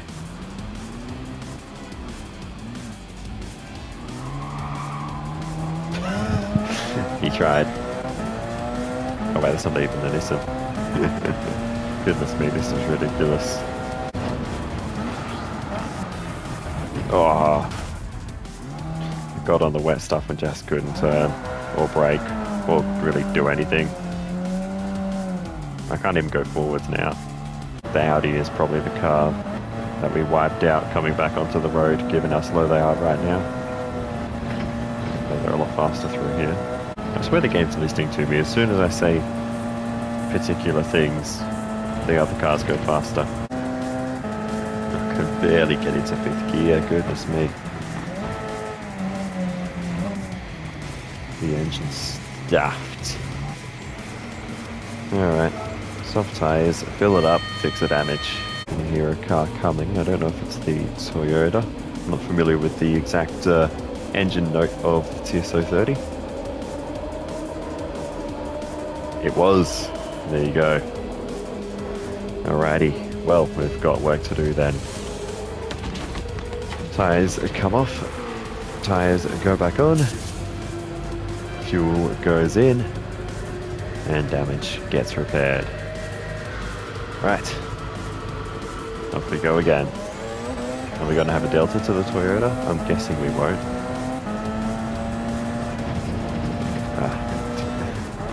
Good exit line. And yeah, absolute confirmation that rain that we've been watching has passed and has not touched the track at all. It's miles away, or kilometers away if you want to be technical. We're measuring kilometers, but we still say it's miles away. But I guess there's plenty of archaic terms we still have around the place. Incoming angry comments about me calling miles archaic. I can't talk, we have the word "girt" in our national anthem. I think that might be the Toyota in front by the sound of that engine. Oh, purple sector. Oh wow, that was dodgy as anything. Picking up more penalties than I'm serving. I'm picking up more penalties than I'm serving at the moment, but anyway. I just wanted to get a really good run there so I could see that is definitely the Toyota in front of us. That is the race leader. Oh. Why do I look away at the most critical times? I was like, oh yeah, Toyota, they're not going to be slow out of the corner. I look at something else for one moment and yeah, anyway, it doesn't matter. They're going to have damage too, so we're both going to have to box. Also, you know I was saying how quick that Mazda was? I don't know if I noticed this at any point, but they've done a 24. A 24. We can only do a 34. Again, that's a bit of an exaggeration. We can do a 31 on a perfect lap, but still, 24. What could have been if they just had more pace in the wet? Anyway, I'm going to box because we have a long way to go in this stint. Might as well get new tyres on just because we always sort of stretch them in this anyway. Let's have a little run through the order while we're in pit lane. We're in the race lead. And we've still got the TS030 in second position. They overtake us briefly, but that's just position of the pit boxes, I think. Then we've got Hoshino in the Nissan in third position. The Peugeot sits fourth ahead of the Degrassi, Duval and Jarvis Audi. Oh, our teammates here. Hi. Continuing down the order, though, we've got the Jag, then the Fassler, Lotterer, Treloya, Audi, and the Porsche, the Group C Porsche, rounding out the top 10, the top 8 rather. Whoa, holy moly! Okay, that just about gave me a heart attack. see someone catching up behind me. I'm concerned it might be the TSO 30. It is. I've had some great battles with them throughout the course of this race. It only seems fitting that we'd eventually fight for the lead. Oh, it's the McLaren, and they're in the class lead at the moment. Oop. Are you kidding? That actually damaged the car? Well, I'm a muppet. Oh, that Toyota's putting the pressure on. He's putting the pressure on, alright. Doesn't help that my steering's bent. But we're trying to cover him off as best we can before they sent it around the outside. They're going to make it work too. You're not the only one who can send it though. Ugh. We're both off. We are both off the road. Oh my goodness. That all came unstuck, didn't it? But they got through, and yeah, now I don't think there's going to be much we can do about it. Oh, bounced off that inside curve. It is the hardest corner on the circuit. No doubt. Then again, that's where I passed like 5 cars in Trans Am. It was hard for everyone else that day. That's the one good thing I've done at that corner. Another purple first sector. I mean, I guess we're being compared to the Mazda there, so I guess that makes sense actually.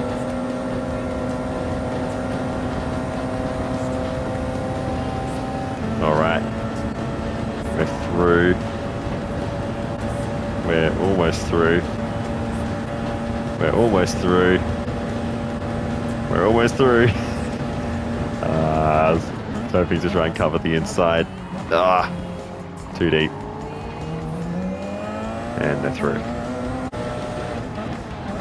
Oh, send it. They were early on the brakes there.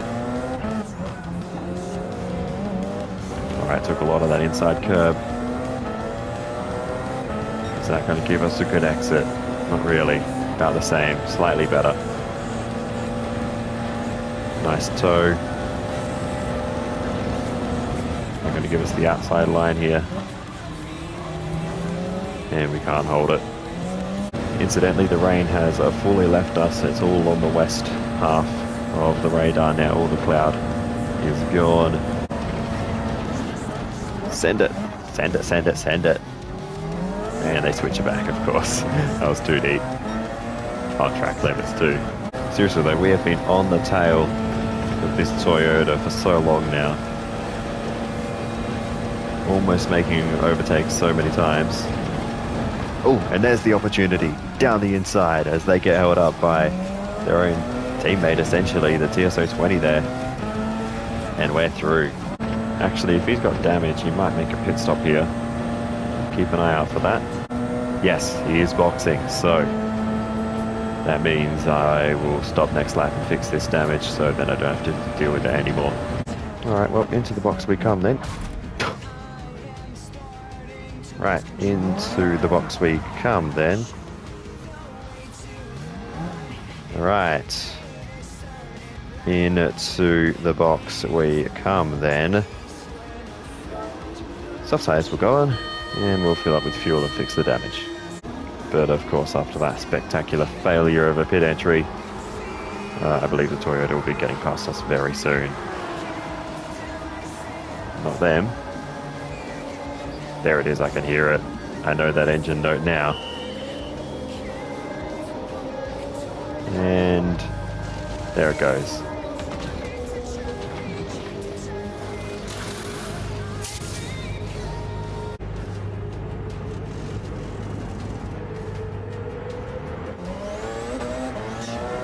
So, if I had to guess, they're about 20 seconds up the road. But here we are, right behind the Toyota once more. We were not as far back as I thought. We've got the run here, down the inside. They've gone very deep. I didn't fall for it that time. But they hold on to the position. Alrighty, here we go again. We've got the run into the final chicane again. Again, they go a little bit deep.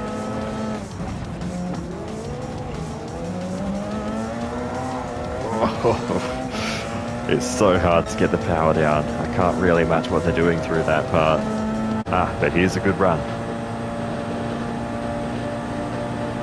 In fact, we're going to make the move on the straight. It was that good through Tetra Rouge. Very nice. Another day, another lot of racing to get done. I'm hoping to finish the race today. That's the target. See how it goes. So for some reason on day 7 of recording this race, my voice was very quiet on the recording. I'm not 100% sure why, but anyway, you'll just have to listen carefully in some of the clips. I'll redo the sections that I can with post-commentary, but yeah, unfortunately, that's just how it is. But all I wanted to say here was that we are into the final quarter of the race. So as we continue on, we do have a bit of a spin. There they go. Hello. And that results in contact with the Toyota. So that was unfortunate. No, there's nothing I can do. It's going. I knew Porsche Curbs was going to be tricky. They're into the pits as well. Alrighty, soft tyres on, refuel and fix the damage. I've been sort of working backwards from the end to see when we could possibly make our last stop. And we've got about 20 minutes in hand, I think, in terms of, you know, if we stretch each stint as long as possible, we should be able to go about 20 minutes past the end of the race. And yeah, hopefully that'll do it. But anyway, weather could change it all regardless, so we won't focus too much on that. We'll just keep extending each stint as long as possible until then. That was rather sudden. Oh, they're being held up. I didn't even see the BMW there. Oh, they're making a pit stop. They must have made contact. A little bit after that, I noticed the Peugeot reset the fastest lap of the race at 3 minutes 22.8, so they've gone even faster again.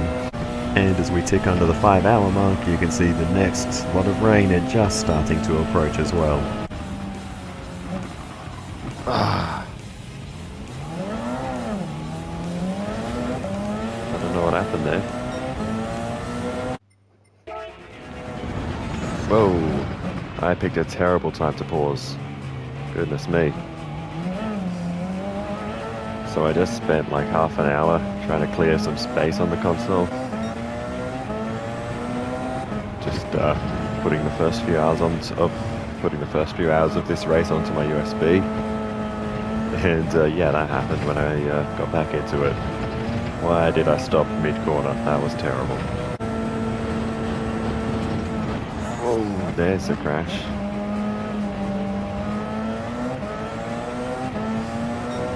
That was the Toyota into the back of the BMW.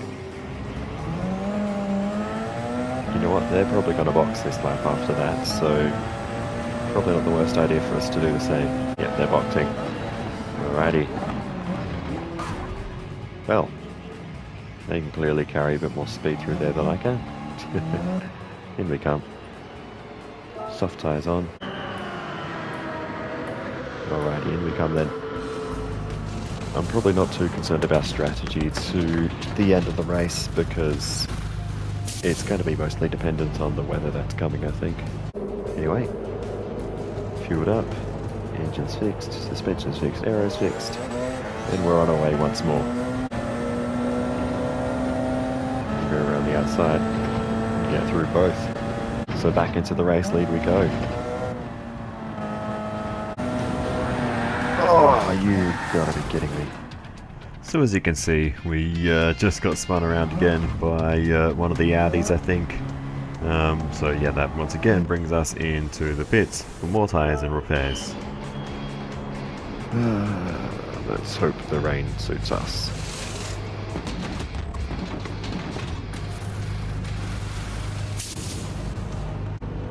Well, refueling's done. Damage is taking quite a while. but we're off again. Okay, this is just too much. This is ridiculous. Okay. Oh. Well, at least I'm not the only one having a bad time with the traffic. Goodness me. That was kind of insane. And it's still going. Easy on the brakes. I think they might have just had enough behind me, but that's fine. Goodness me, that was tense. But that's the race lead back then from the Peugeot, who was even worsely affected. Yep. So as we continue on, we go a little bit deep into the first chicane. Bit of contact with the Peugeot on the way back onto the track and then into the braking zone. The Mulsanne corner. Well, that's kind of what you get. Yeah, we punted the Jag, so not a great lap. Well, we might as well go and fix the damage, as the Peugeot will be coming in too, I'm almost certain. In we come then, soft tyres on.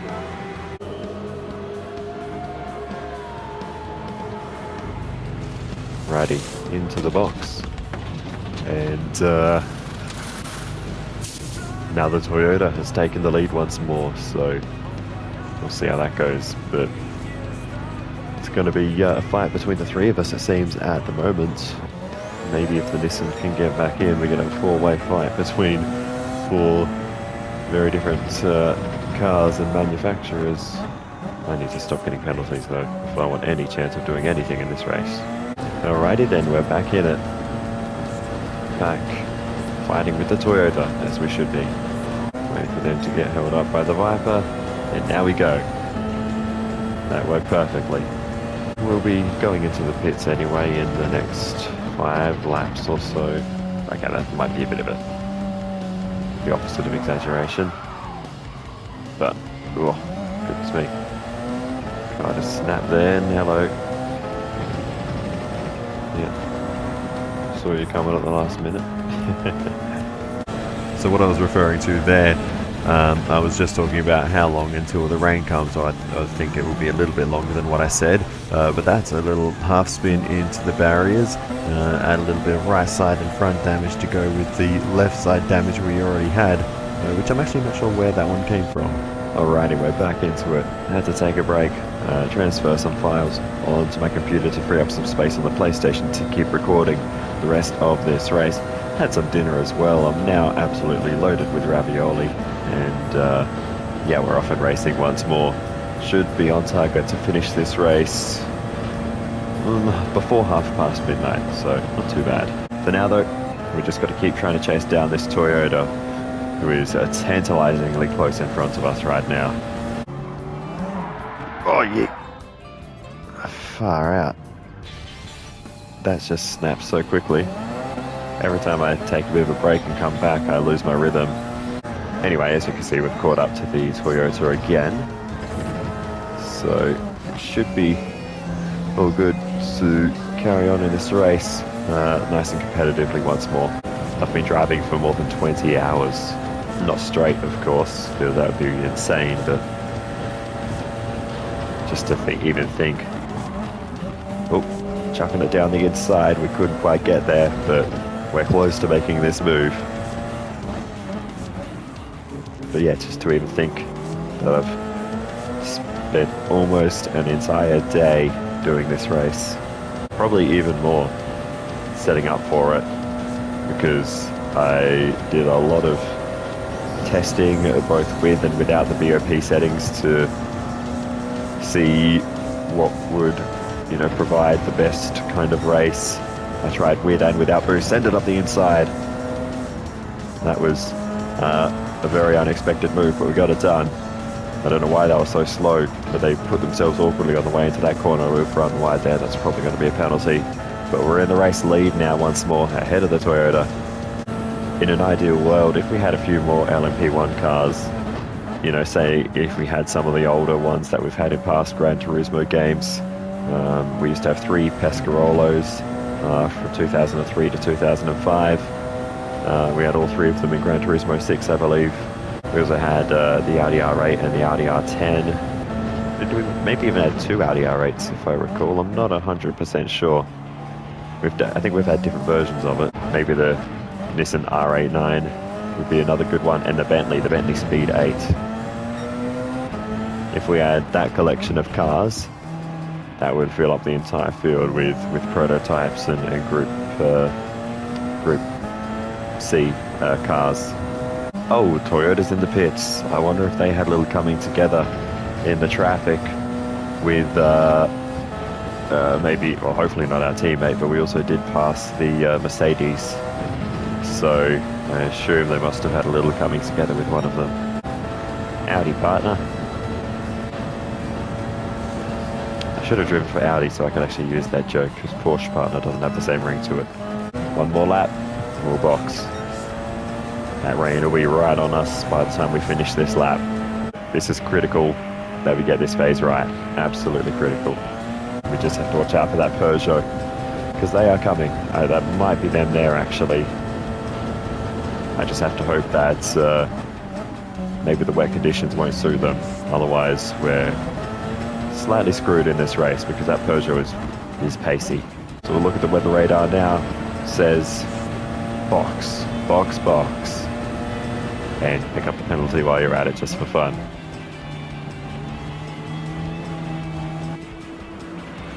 And ultimately we will need full wets, so let's just go for them now. Alrighty, into the box we come then for, well, barring the weather, this will be our third to last stop, anti-penultimate stop, if you wish to call it that. And the damage repair, of course, as well for that one. The Peugeot stayed out, but the track will start getting wet. We've gone straight for the full wet tyres. Let's hope that's not a regret. Already you can see some water spraying out, so I don't think we'll start torturing these tyres because we do already have a layer of water on the surface. The windscreen wipers on, and we are racing into the rain here, and the full sort of the medium intensity rain, I should say, will be here by the end of the lap. So I'm hoping that might catch out the Peugeot. I call this the kind of light intensity rain, but I don't know what it is, but for some reason it builds up so quickly on this surface here at Le Mans. I swear sometimes you see that rain and it hardly does anything, but that has really wet the surface very quickly, as we've missed our braking point there. And have a look at this. This guy is not having a good time. They are really struggling. But if the Peugeot is struggling that much, as we massively overcook it into Mulsanne corner. And look at the wheel tracks out here. There have been some adventures at that part of the circuit, and I don't think they're all mine. But we're already approaching that second line. We haven't even got to the medium intensity rain yet. At least that's what I'm calling it, compared to what we have coming over there. It won't be for a while. Actually seemed a little bit skewed that time. Oh, the Peugeot's crashed. Oh my goodness. They have absolutely crashed. Wowee.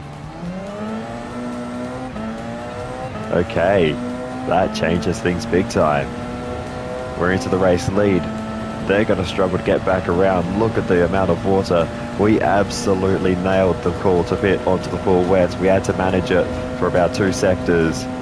But by the time we got around to the southern end of the circuit, it was now full wet conditions, absolutely. And the Peugeot, still struggling on slicks, has put it in the wall in Indianapolis. I hope that somehow future me manages to find a replay of that to see exactly what happened. That's a critical moment in this race. Holy wowie.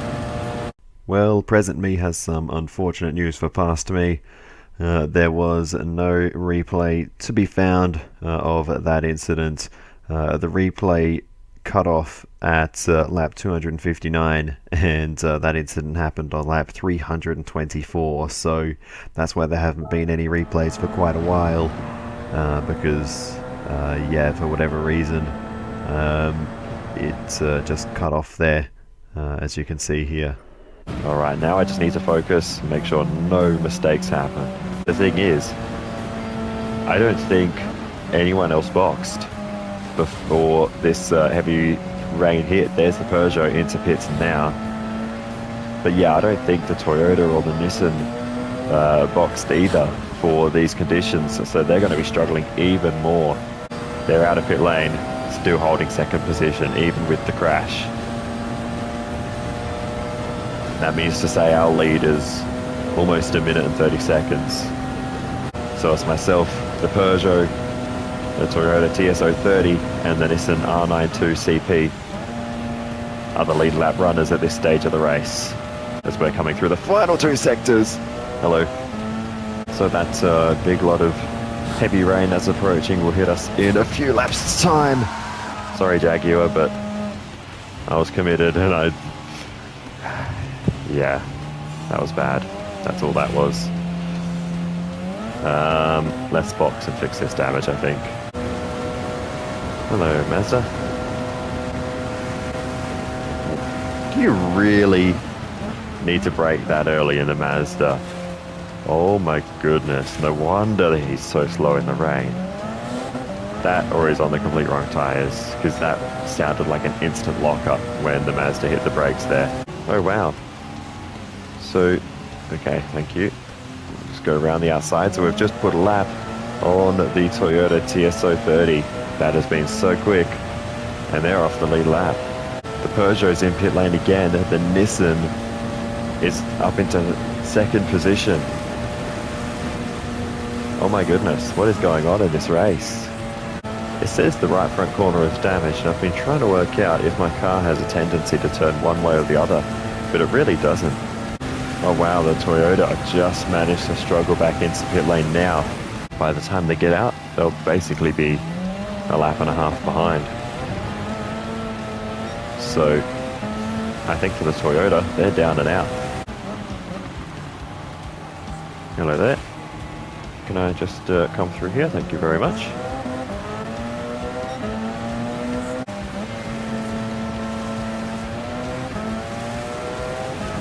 Oh, sorry. Wait, they were in 18th. Something's obviously changed in that class.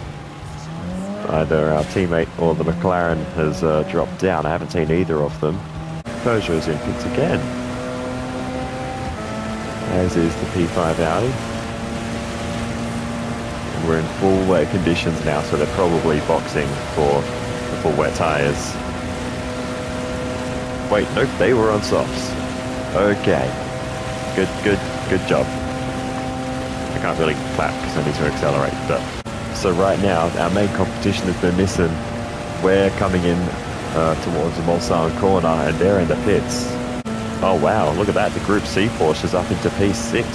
They've passed not only the Jaguar, but also the 2011 Audi. Hello. Nice to see you. That was unexpected.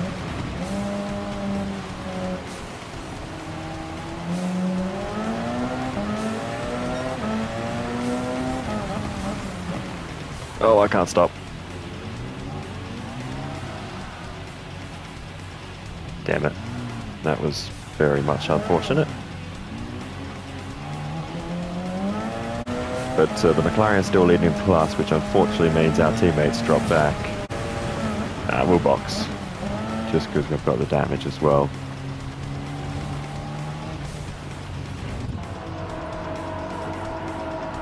Alright, we're going to box onto the intermediate tyres, we'll fix the damage, and we'll get going again. Alrighty, into the box we come, and like I said, we'll get those intermediate tyres on for the next stint in the race. and top up the fuel tank. Well, strategy is not going to be important yet in terms of how many stops we can make to the end, because it's still just dependent on weather and track conditions at the moment. Hello. Oh, he's got a box. As we lose it completely there. Oh my goodness.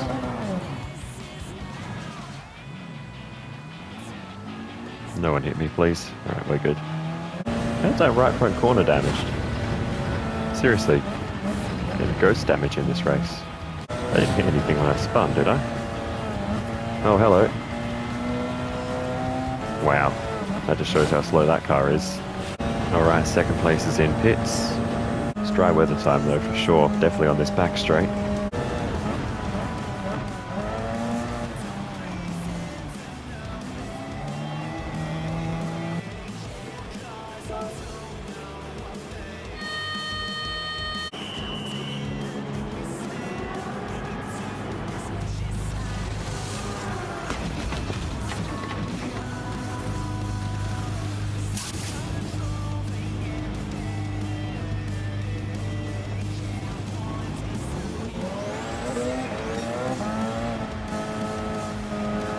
Damn it, I had my microphone muted.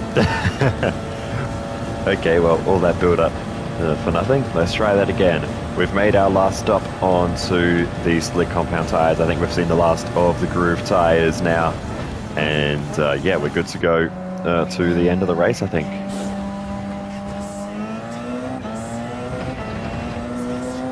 What a muppet.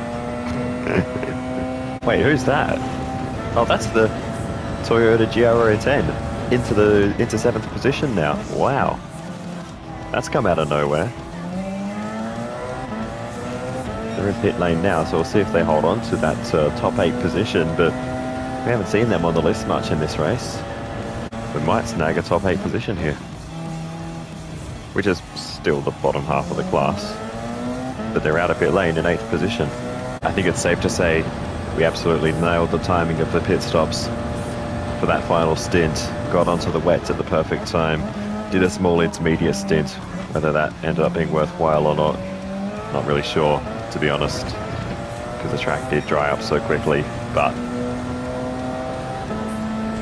hello, I hear a Mazda, I see a Mazda, there goes a Mazda.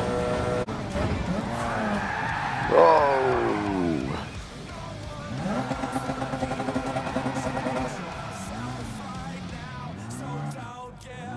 Well, that was a pretty poor attempt at a flick spin. By the way, we're still rolling. I just did the same thing 2 corners in a row. It's crazy how much the contenders have changed throughout the race. I mean, we weren't even a contender really in the early phases, and I wasn't even sure if I would be at the end even before starting the race, knowing that this car is not the fastest around. Oh, gee whiz. What was that about?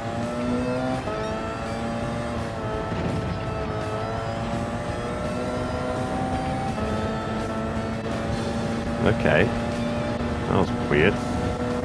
You better not turn me around again.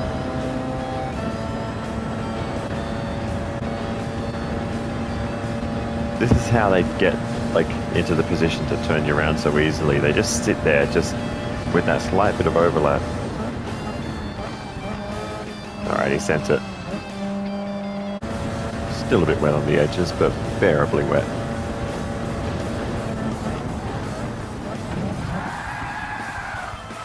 Except for there. Stop please, thank you. That was actually a pretty good parking job, to be honest. Oh, hello. Fancy meeting you here. Alright, well, we really can't afford any more mistakes now. Thankfully, the track's getting drier lap by lap. It's really just that one corner that's caught me out. Well, 2 corners that have caught me out 2 laps in a row. So we really can't afford any mistakes now. A lot of pressure going into Indianapolis on this particular lap. If we can survive at this lap, that's key, because after that, it's going to get drier and drier and essentially easier and easier. But the Nissan is putting the pressure on. Oh, they had nowhere to go there. They could have been zooming past, but we put the car right in the middle of the road just to make it a little bit harder for them.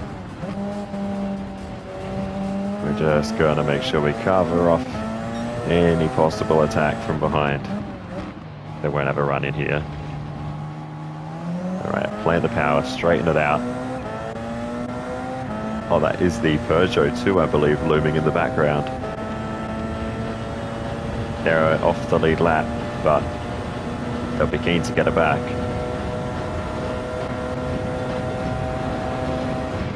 Down the inside to go into the Porsche curves. Goodness me. So they got through into the race lead, but yeah, you can see coming off their tyres how wet certain parts of the circuit are. I tried to switch it back, but ended up making contact.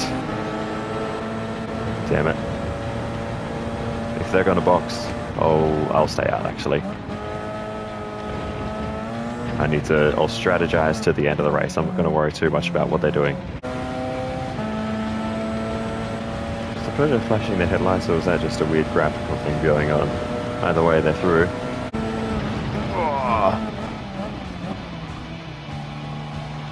Oh, we went deep there. I don't know if there was contact on the way in or not, but it was very tight. The lap's 3.5 minutes in the dry, so 20 laps should be like an hour 10. So I've got to make sure I get to 2 hours 20 before I make my penultimate stop of the race. Wow, that was not good driving, but anyway, Audi got through. Probably for the best, because he's sitting on me bumper. Mate, I'm going to go into the pits. Well, now you're going to pit too, aren't you? Yep.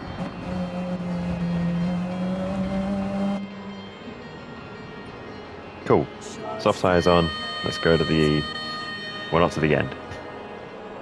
But we should be able to get to one stop to go to this point from this... somewhere at this point. The Nissan's already taken the race lead. Anyway, into the box we come. Not a huge amount of fuel to put in, but it should get us out easily in second position, because third is a long way back. So we get that last little bit of damage repaired, and off we go. Oh god, what are we doing here? I'll just wait. I don't want to risk more damage. Goodness me. Pick a side. Oh wow, that BMW's lost the class lead. They've been leading that class the whole race, basically. Oh, there's the Nissan going pretty steadily through the final sector, as we've just picked up another track limits penalty through the Porsche curves, a new Maison Blanche, if they even still call it that.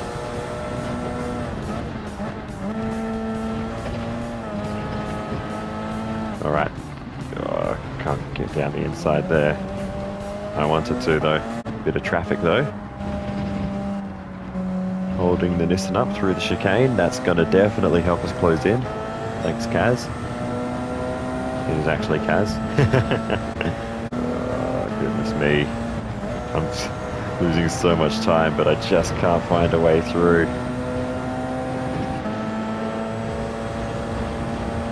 Pressure on into the chicane.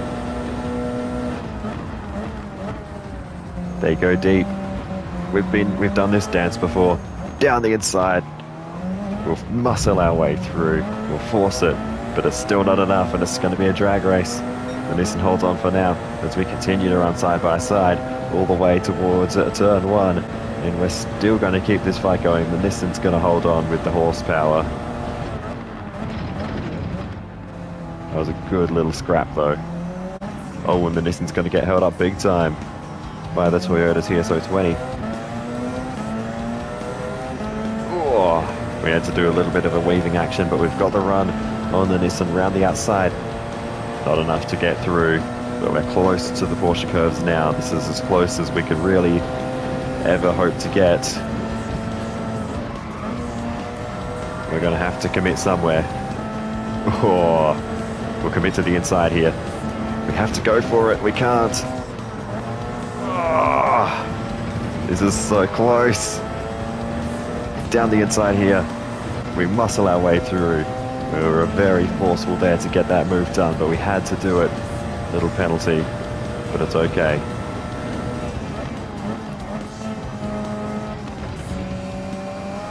We send it around the outside of them, and the Nissan didn't box, so thankfully there was no damage caused by our aggressive overtake. I just noticed the Mazda has reset the lap record at a 3:20.7. They are driving with anger. Oh, that is cooking. That's probably over 10 seconds faster than what I could do on the best of laps.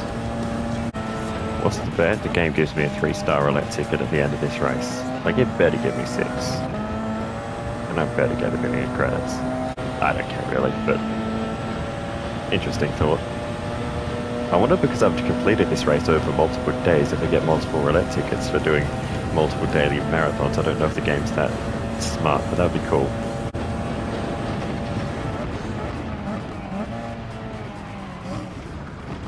Well, that ain't good. Oh, hello. Bit of a dodgy rejoin, but we're all good.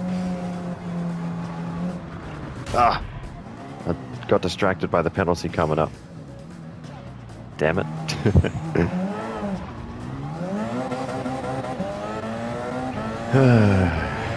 Goodness me. There's always, I was a bit confused. I thought it'd be a bit weird to get a track limits penalty in that situation.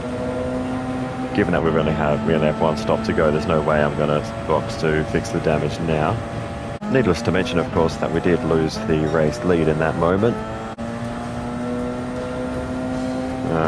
That's an interesting situation, but anyway, Nissan giving the Ford a little bit of a show along there. That gives us the race lead back.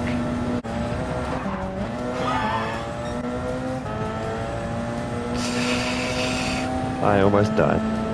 That was not good. It might not look like much, but that was sketchy as anything. And it gets through. Right. That's probably not the worst. That was kind of scary. So was that. That was not a bad recovery, though. Jeez, we are hauling him in here, though. I really had to jump on the brakes there. Yeah, our teammate, we haven't seen him for a while, but they're running in second last, 30 in class now, so still on the class podium, but not the race they would have wanted. You know what, actually? I might revert back to the original plan of doing 2 shorter stints instead of 1 full-length stint to the end, just so I don't have to deal with any, you know, fully worn tyres or mostly worn tyres, towards the end of the race. So even though we are just about to take the lead here around the outside, we're actually going to box, and I'll split the rest of the race as they go back through. I'm trying to avoid getting a penalty for running wide there, and I still get one, but I'm going to box and do 2 sort of 40-minute stints to the end of the race. I might have cut pit entry line there, but we'll see. 45-minute stints, rather. I can't count. So let's give that strategy a try. We've got nothing to lose at this point. You know, the damage was getting a bit tricky to deal with as the tyres were wearing out. I felt like there were a few moments where it could have easily gone wrong. So the plan from here is full concentration, no more damage, no more risk, and we'll just bring it home with a very safe strategy. And by doing this 45-minute stint, it'll give us a very clear-cut number as to how much fuel we're going to need to get to the end of the race, which is another thing I really want. And it will also give us a lighter car in the final stint and make sure we have tyres with some amount of rubber left on them at the end of the race. So there's a lot of benefits to doing this. Even though it is an extra stop, I truly believe it's worthwhile. We'll jump our teammate again. Hello. It won't be the last hurrah for that car. I do have future plans for that GT3 car. So while this race may not have gone to plan, there will be another opportunity for that car to shine. Oh, we've caught the race leader all of a sudden. And we actually have the run here. They were very slow through there. So I don't know if they just had the fuel map down, if they've got some damage. I don't know.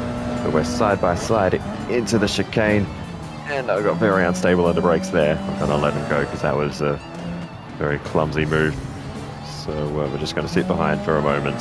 Can't imagine having, you know, no direct battles around them. They probably just turned the fuel maps down until we caught up. So now we can re-engage in this battle once more. And they've been trying to stretch to the end, but now they've turned it up again, as you can see. Send it, send it, send it. That was too much sand. That was too much sand. Oh, okay. We've put them in the wall. That ain't good. That ain't good. Peugeot's in the pits. Peugeot is in the pits. You know what, let's box. They're gonna box for sure, because we just put them hard into the wall. Hello, thank you.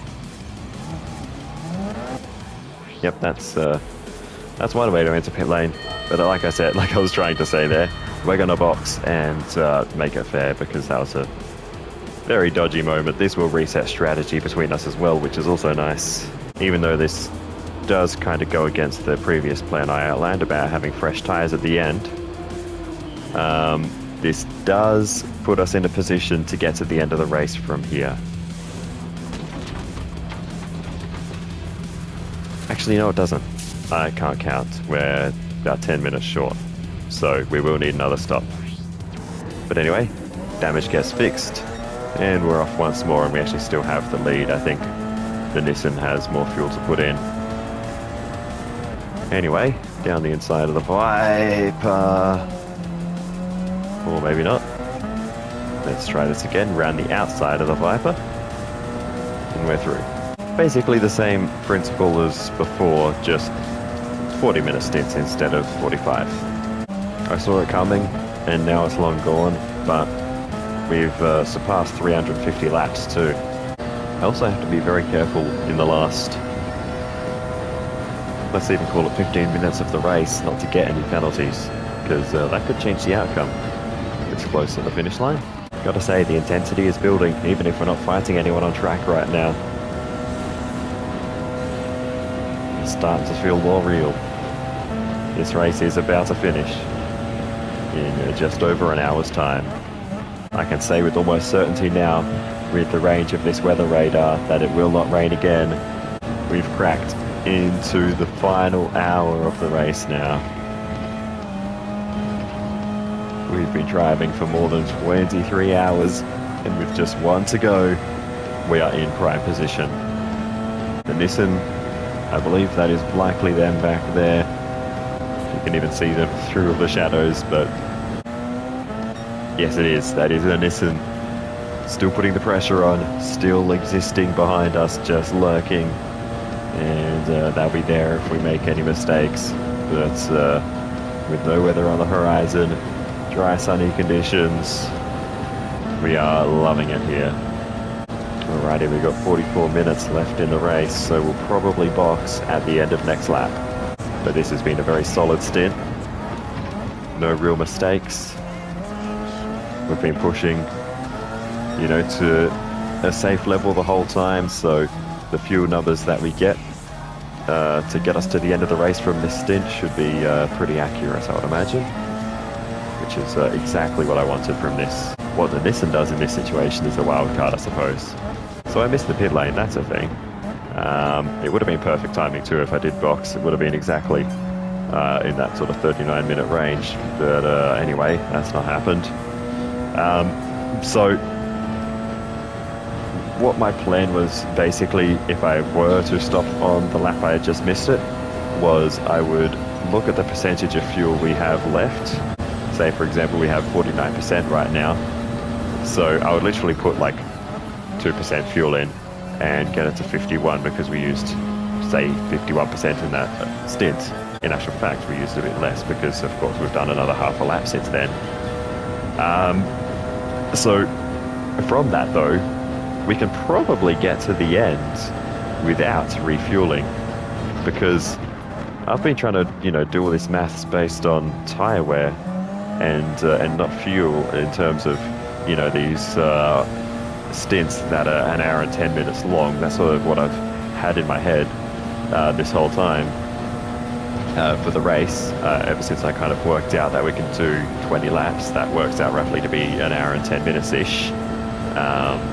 That's in very quick, rough math. I don't know exactly what it is, but, for the sake of this race, it was going to work in terms of, a rough strategy. Because fuel actually lasts longer than tires, when I started trying to work this out, boxing with an hour 20 to go, I figured we would need to put fuel in. But because the fuel lasts longer than the tires, I actually had more fuel in reserve than I thought. So we will just do a little splash of fuel just to make sure. We'll probably just bring it up to 50%, and that should be more than enough to get us to the end. Yeah, we'll come into the pits, we'll fill up to just over 50%, and that'll easily get us to the end. But the bigger concern for me is the weight, and I think if we can have a lighter car in this final stint, that's going to serve us well. So the Nissan goes through, and we will box for the soft compound tyres, of course. And for the sake of security, we're on 46%. If we go up to 54, we can basically do that entire stint again. So that's what I'm going to do. It's literally going to be like 2 seconds of fuel, less than 2 seconds of fuel that need to go in. So I'm going to focus so I can time this right. Might have gone to 55 there, but we'll just call that a little bit of extra. We've got fuel to get to the end of the race now, a nice light, grippy car. So let's do this. I'm not going to try to set a personal best. Again, I'm just going to drive within reasonable limits, but I wouldn't be surprised if we get one. Alright, I slammed on the brakes there. I'm giving these lapped cars plenty of respect.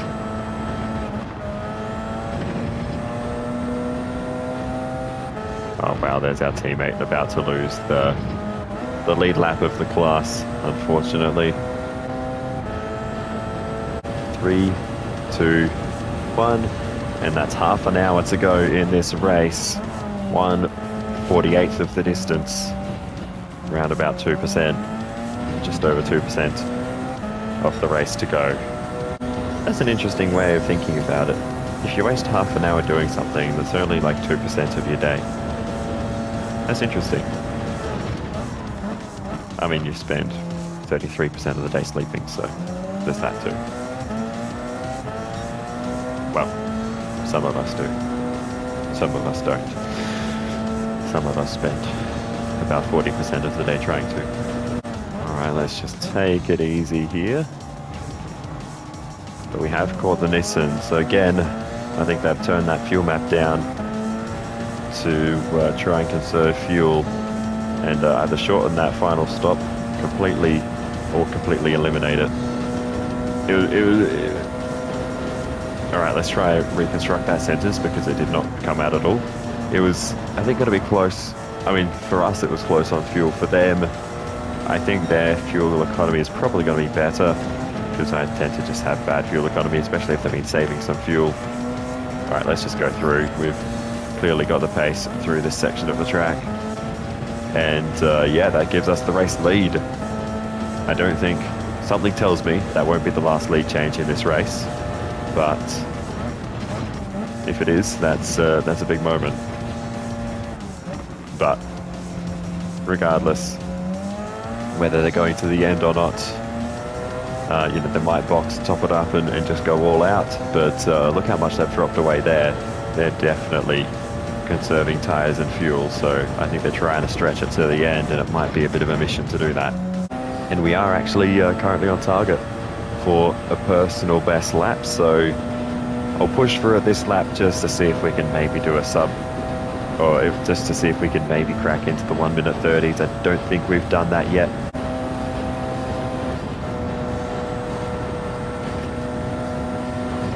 Oh, I had to put my bravery pants on there. Man, this thing's gripped up now. That was a few very slight dabs of the brake, but nothing much.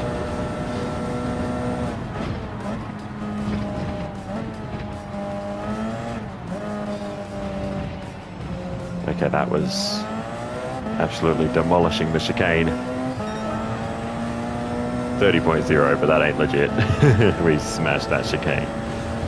Right, I'm going to focus on not getting penalties now and just keeping everything within limits. It's the Mercedes leading the GT1 class. I didn't know they were going to try and get us to go down the inside. I was preparing for full send around the outside there, but anyway, we're through. Kept it safe. Yeah, 5 laps to go. I think it's pretty much set in stone at that. And we've got 6.9 left in the tank, so perfect. What's this guy gonna do? He kind of left us the inside. Oh my god.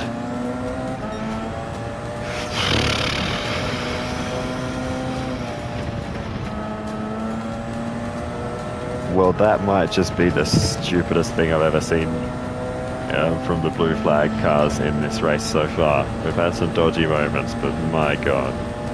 4 laps to go. Including this one, of course. There's the Ford. Again, we're just going to have to be patient behind this guy for not the first time through the final sector. Hang back. Oh, I couldn't even carry speed through there. I was so slow over those curves. But again, just being really safe. It's so narrow through that section, it's basically impossible to make a pass, even on a GT car.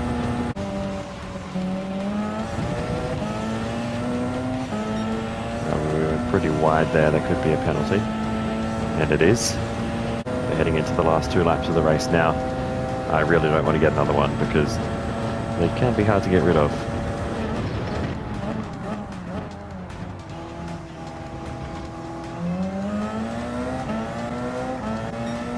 I went on the brakes very early there just to clear it completely.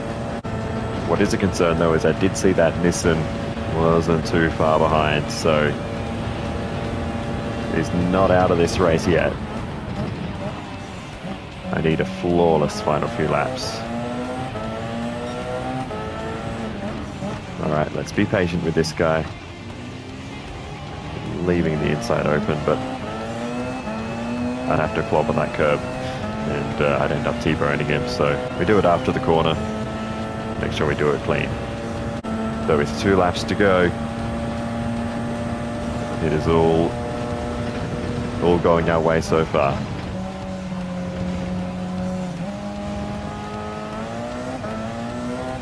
Really, I think it's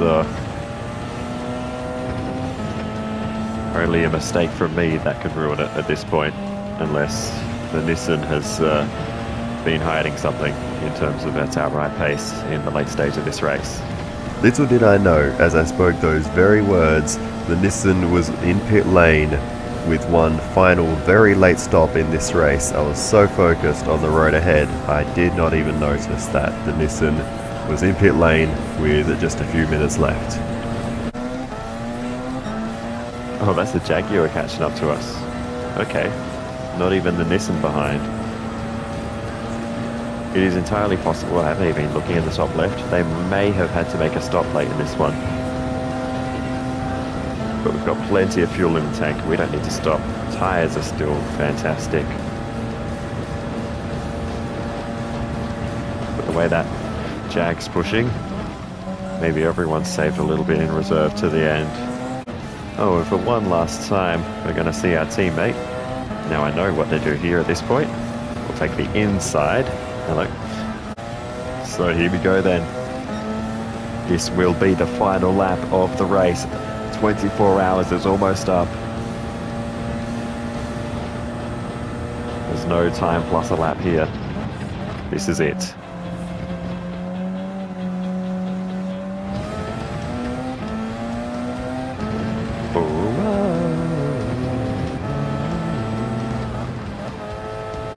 Well, I don't actually know where the Nissan has gone, but they're not going to be putting any pressure on us on this final lap.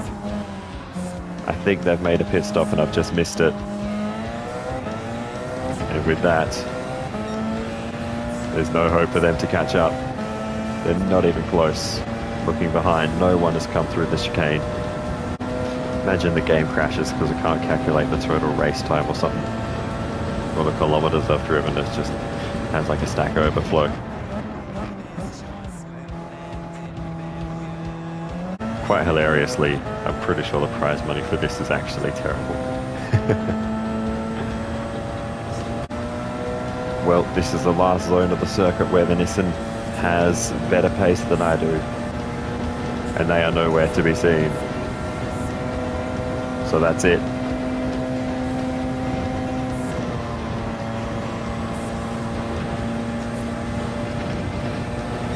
We've got the pace. We've got the speed. We just have to make it through the final 6 corners of the lap. Here's 2 of them, pretty nothing corners. Then just the final 2 chicanes to go. Nice and smooth through there. Take it nice and easy. And as we come out of the final corner, that is going to be Le Mans race victory. 24 hours of Le Mans. First place. Oh my goodness.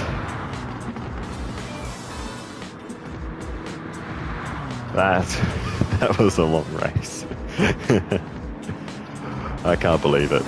With everything that happened in that race, I honestly wasn't sure if it was going to be winnable.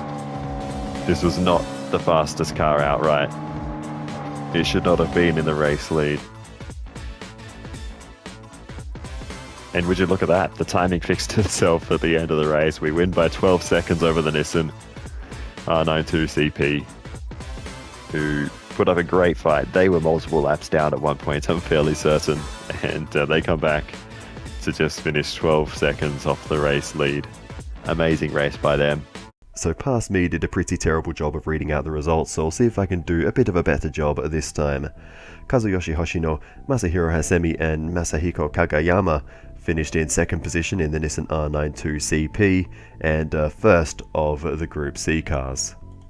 David Brabham, Marc Genet and Sebastian Bourdais round off the outright podium in the Peugeot 908 HDI FAP, and they are second in the LMP1 class, in the oldest car in the class, interestingly enough. In fourth position we had the third of the more modern prototype cars, with Kazuki Nakajima, Nicolas Lapierre and Alexander Wirtz in the Toyota TS030 Hybrid, the 2012 Toyota there, so again outperforming its more modern counterparts. And it was Lucas de Grassi, Loic Duval and Oliver Jarvis in the Audi R18 2016 model. So that one did beat its older counterpart. Then in P6, second of the Group C cars, we had Hans-Jochen Stuck, Al Holbert and Derek Bell in the Porsche 962C. And then P7, we had the most modern car on the grid, the Toyota GR010 Hybrid from 2021, Ryo Hirakawa, Brandon Hartley and Sebastian Buemi in that one. Third in the Group C class and eighth outright, we had Jan Lammers, Johnny Dumfries and Andy Wallace in the Jaguar XJR9. And then we moved down to P9, Marcel Fassler, Andre Lotterer and Benoit Troyer in the Audi R18, the TDI 2011 model. Rounding out the top 10, Kamui Kobayashi, Mike Conway and Stefan Saracen in the Toyota TS050 Hybrid. And then the Mazda. What could have been for them if it stayed dry throughout the race? They had some unbelievable pace, but Johnny Herbert, Volker Weidler and Bertrand Gachot will be very disappointed with P11. P12, we've got Max Chilton, Jan Mardenborough and Olivier Pla in the Nissan GTR LM Nismo from 2015. Not bad for a front-wheel drive car. They were in amongst it on occasion throughout the race, so yeah, they certainly could have done worse given the equipment they had to work with. And rounding out the competitive classes, in P13 we had Jochen Mass, Manuel Reuter and Stanley Dickens in the Sauber Mercedes C9, and they brought it home 10 laps behind with a bit of misfortune in the later stages of the race, but they had some pretty good pace at times, so they'll be pretty disappointed with that result. But into the GT1 class now, and it was a very close battle between the Mercedes AMG CLK-LM and the BMW branded McLaren F1 GTR, and in the end it was the Mercedes that came out on top. Klaus Ludwig, Mark Webber and Bernd Schneider taking that car home to victory ahead of JJ Leto, Steve Soper and Nelson Piquet in the BMW, and then a long way behind and a further 11 laps down to those two, Ukyo Kaneyama, Toshio Suzuki and Keiichi Tsuchiya, finishing third in class in the Toyota GT1 TS020. Just not with the pace today, unfortunately for them. And finally a look at the GT class, the final four positions, and we had Yannick Dalmas, Masanori Sekia and Mark Blundell in the McLaren F1 GTR, taking victory in that class, 43 laps behind the leader. Then it was Kazunori Yamauchi, Yukiharu Taniguchi and Mike Rockenfeller in second in class in the Ford GTLM race car, 44 laps down. Then it was Werner Weber, Cleo Petrol and Kissy von Storm third in class in the Porsche 911 RSR 991, and 45 laps down for them, 46 laps down for the Dodge Viper of Carl Wendlinger, Dominic Dupuis and Olivier Beretta. In P20, rounding out the race finishes and missing out on the class podium after leading the way in the class early in the race.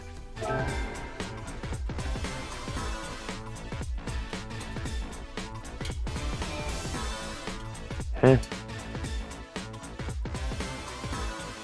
No prize money? We have actually broken the game. What? Right. I'm screenshotting that. Well. And a 4-star ticket, I told you. It was never going to be 6. Well, I can't even spin that today. What? Yeah, unable to save replay. Well, alright. I'm not going to go through replays now, because that would be ridiculous. It's already past midnight. But anyway, thank you so much for watching. This guy's not going to have a good time off the start. Slowest car in the field, starting right up the front. But looks like there was plenty going on at various stages of this race. So I think I'm just gonna leave this replay on and just turn off the TV because I can't save it. So I need to leave the game in this state if I want to look at any replays. So yeah, that's just what I'm gonna have to do. I can't play any other games until I basically finish this video. So that's going to be a little bit interesting next time I need to make videos, which will be very soon. But anyway, of course, if there are replays, you would have already seen them speckled throughout the race. But If not, something must have happened. Either, that's the thing. If there's, say, a power blackout now, or if there's a game update, a console system update, it's going to kick me out of the game, and I won't have I won't be able to record any replays. So tomorrow, or later today, technically, I will go through as much of the race footage as possible. But of course, there's 24 hours of it, so it'll take me a couple of days at least. And that's if I work on it solidly, make notes of major points I want to look at on replay. I won't record a lot of replays.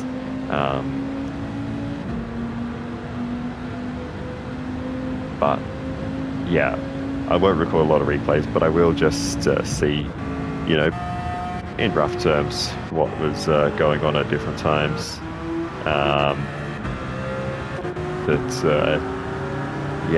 Seems like there was plenty of action up and down the field. I won't be able to catch, everything that happened. I'm not going to do Trans Am style notes for this. I'll just probably highlight maybe even 10 or so things that I want to have a look at replays of, big moments we had, big moments we saw other cars have, and get some good replay angles of those, such as, when the Peugeot crashed, for example. But yeah, for now, that is going to do it. So what else is there to say other than thank you so much for watching all the way to the end. I really appreciate it. I don't know how long the video is, but I know it's going to be a long one, so thank you for sticking around. Please feel free to give us some feedback in the comments. It's always very helpful. And other than that, I'll see you in the next one, and goodbye.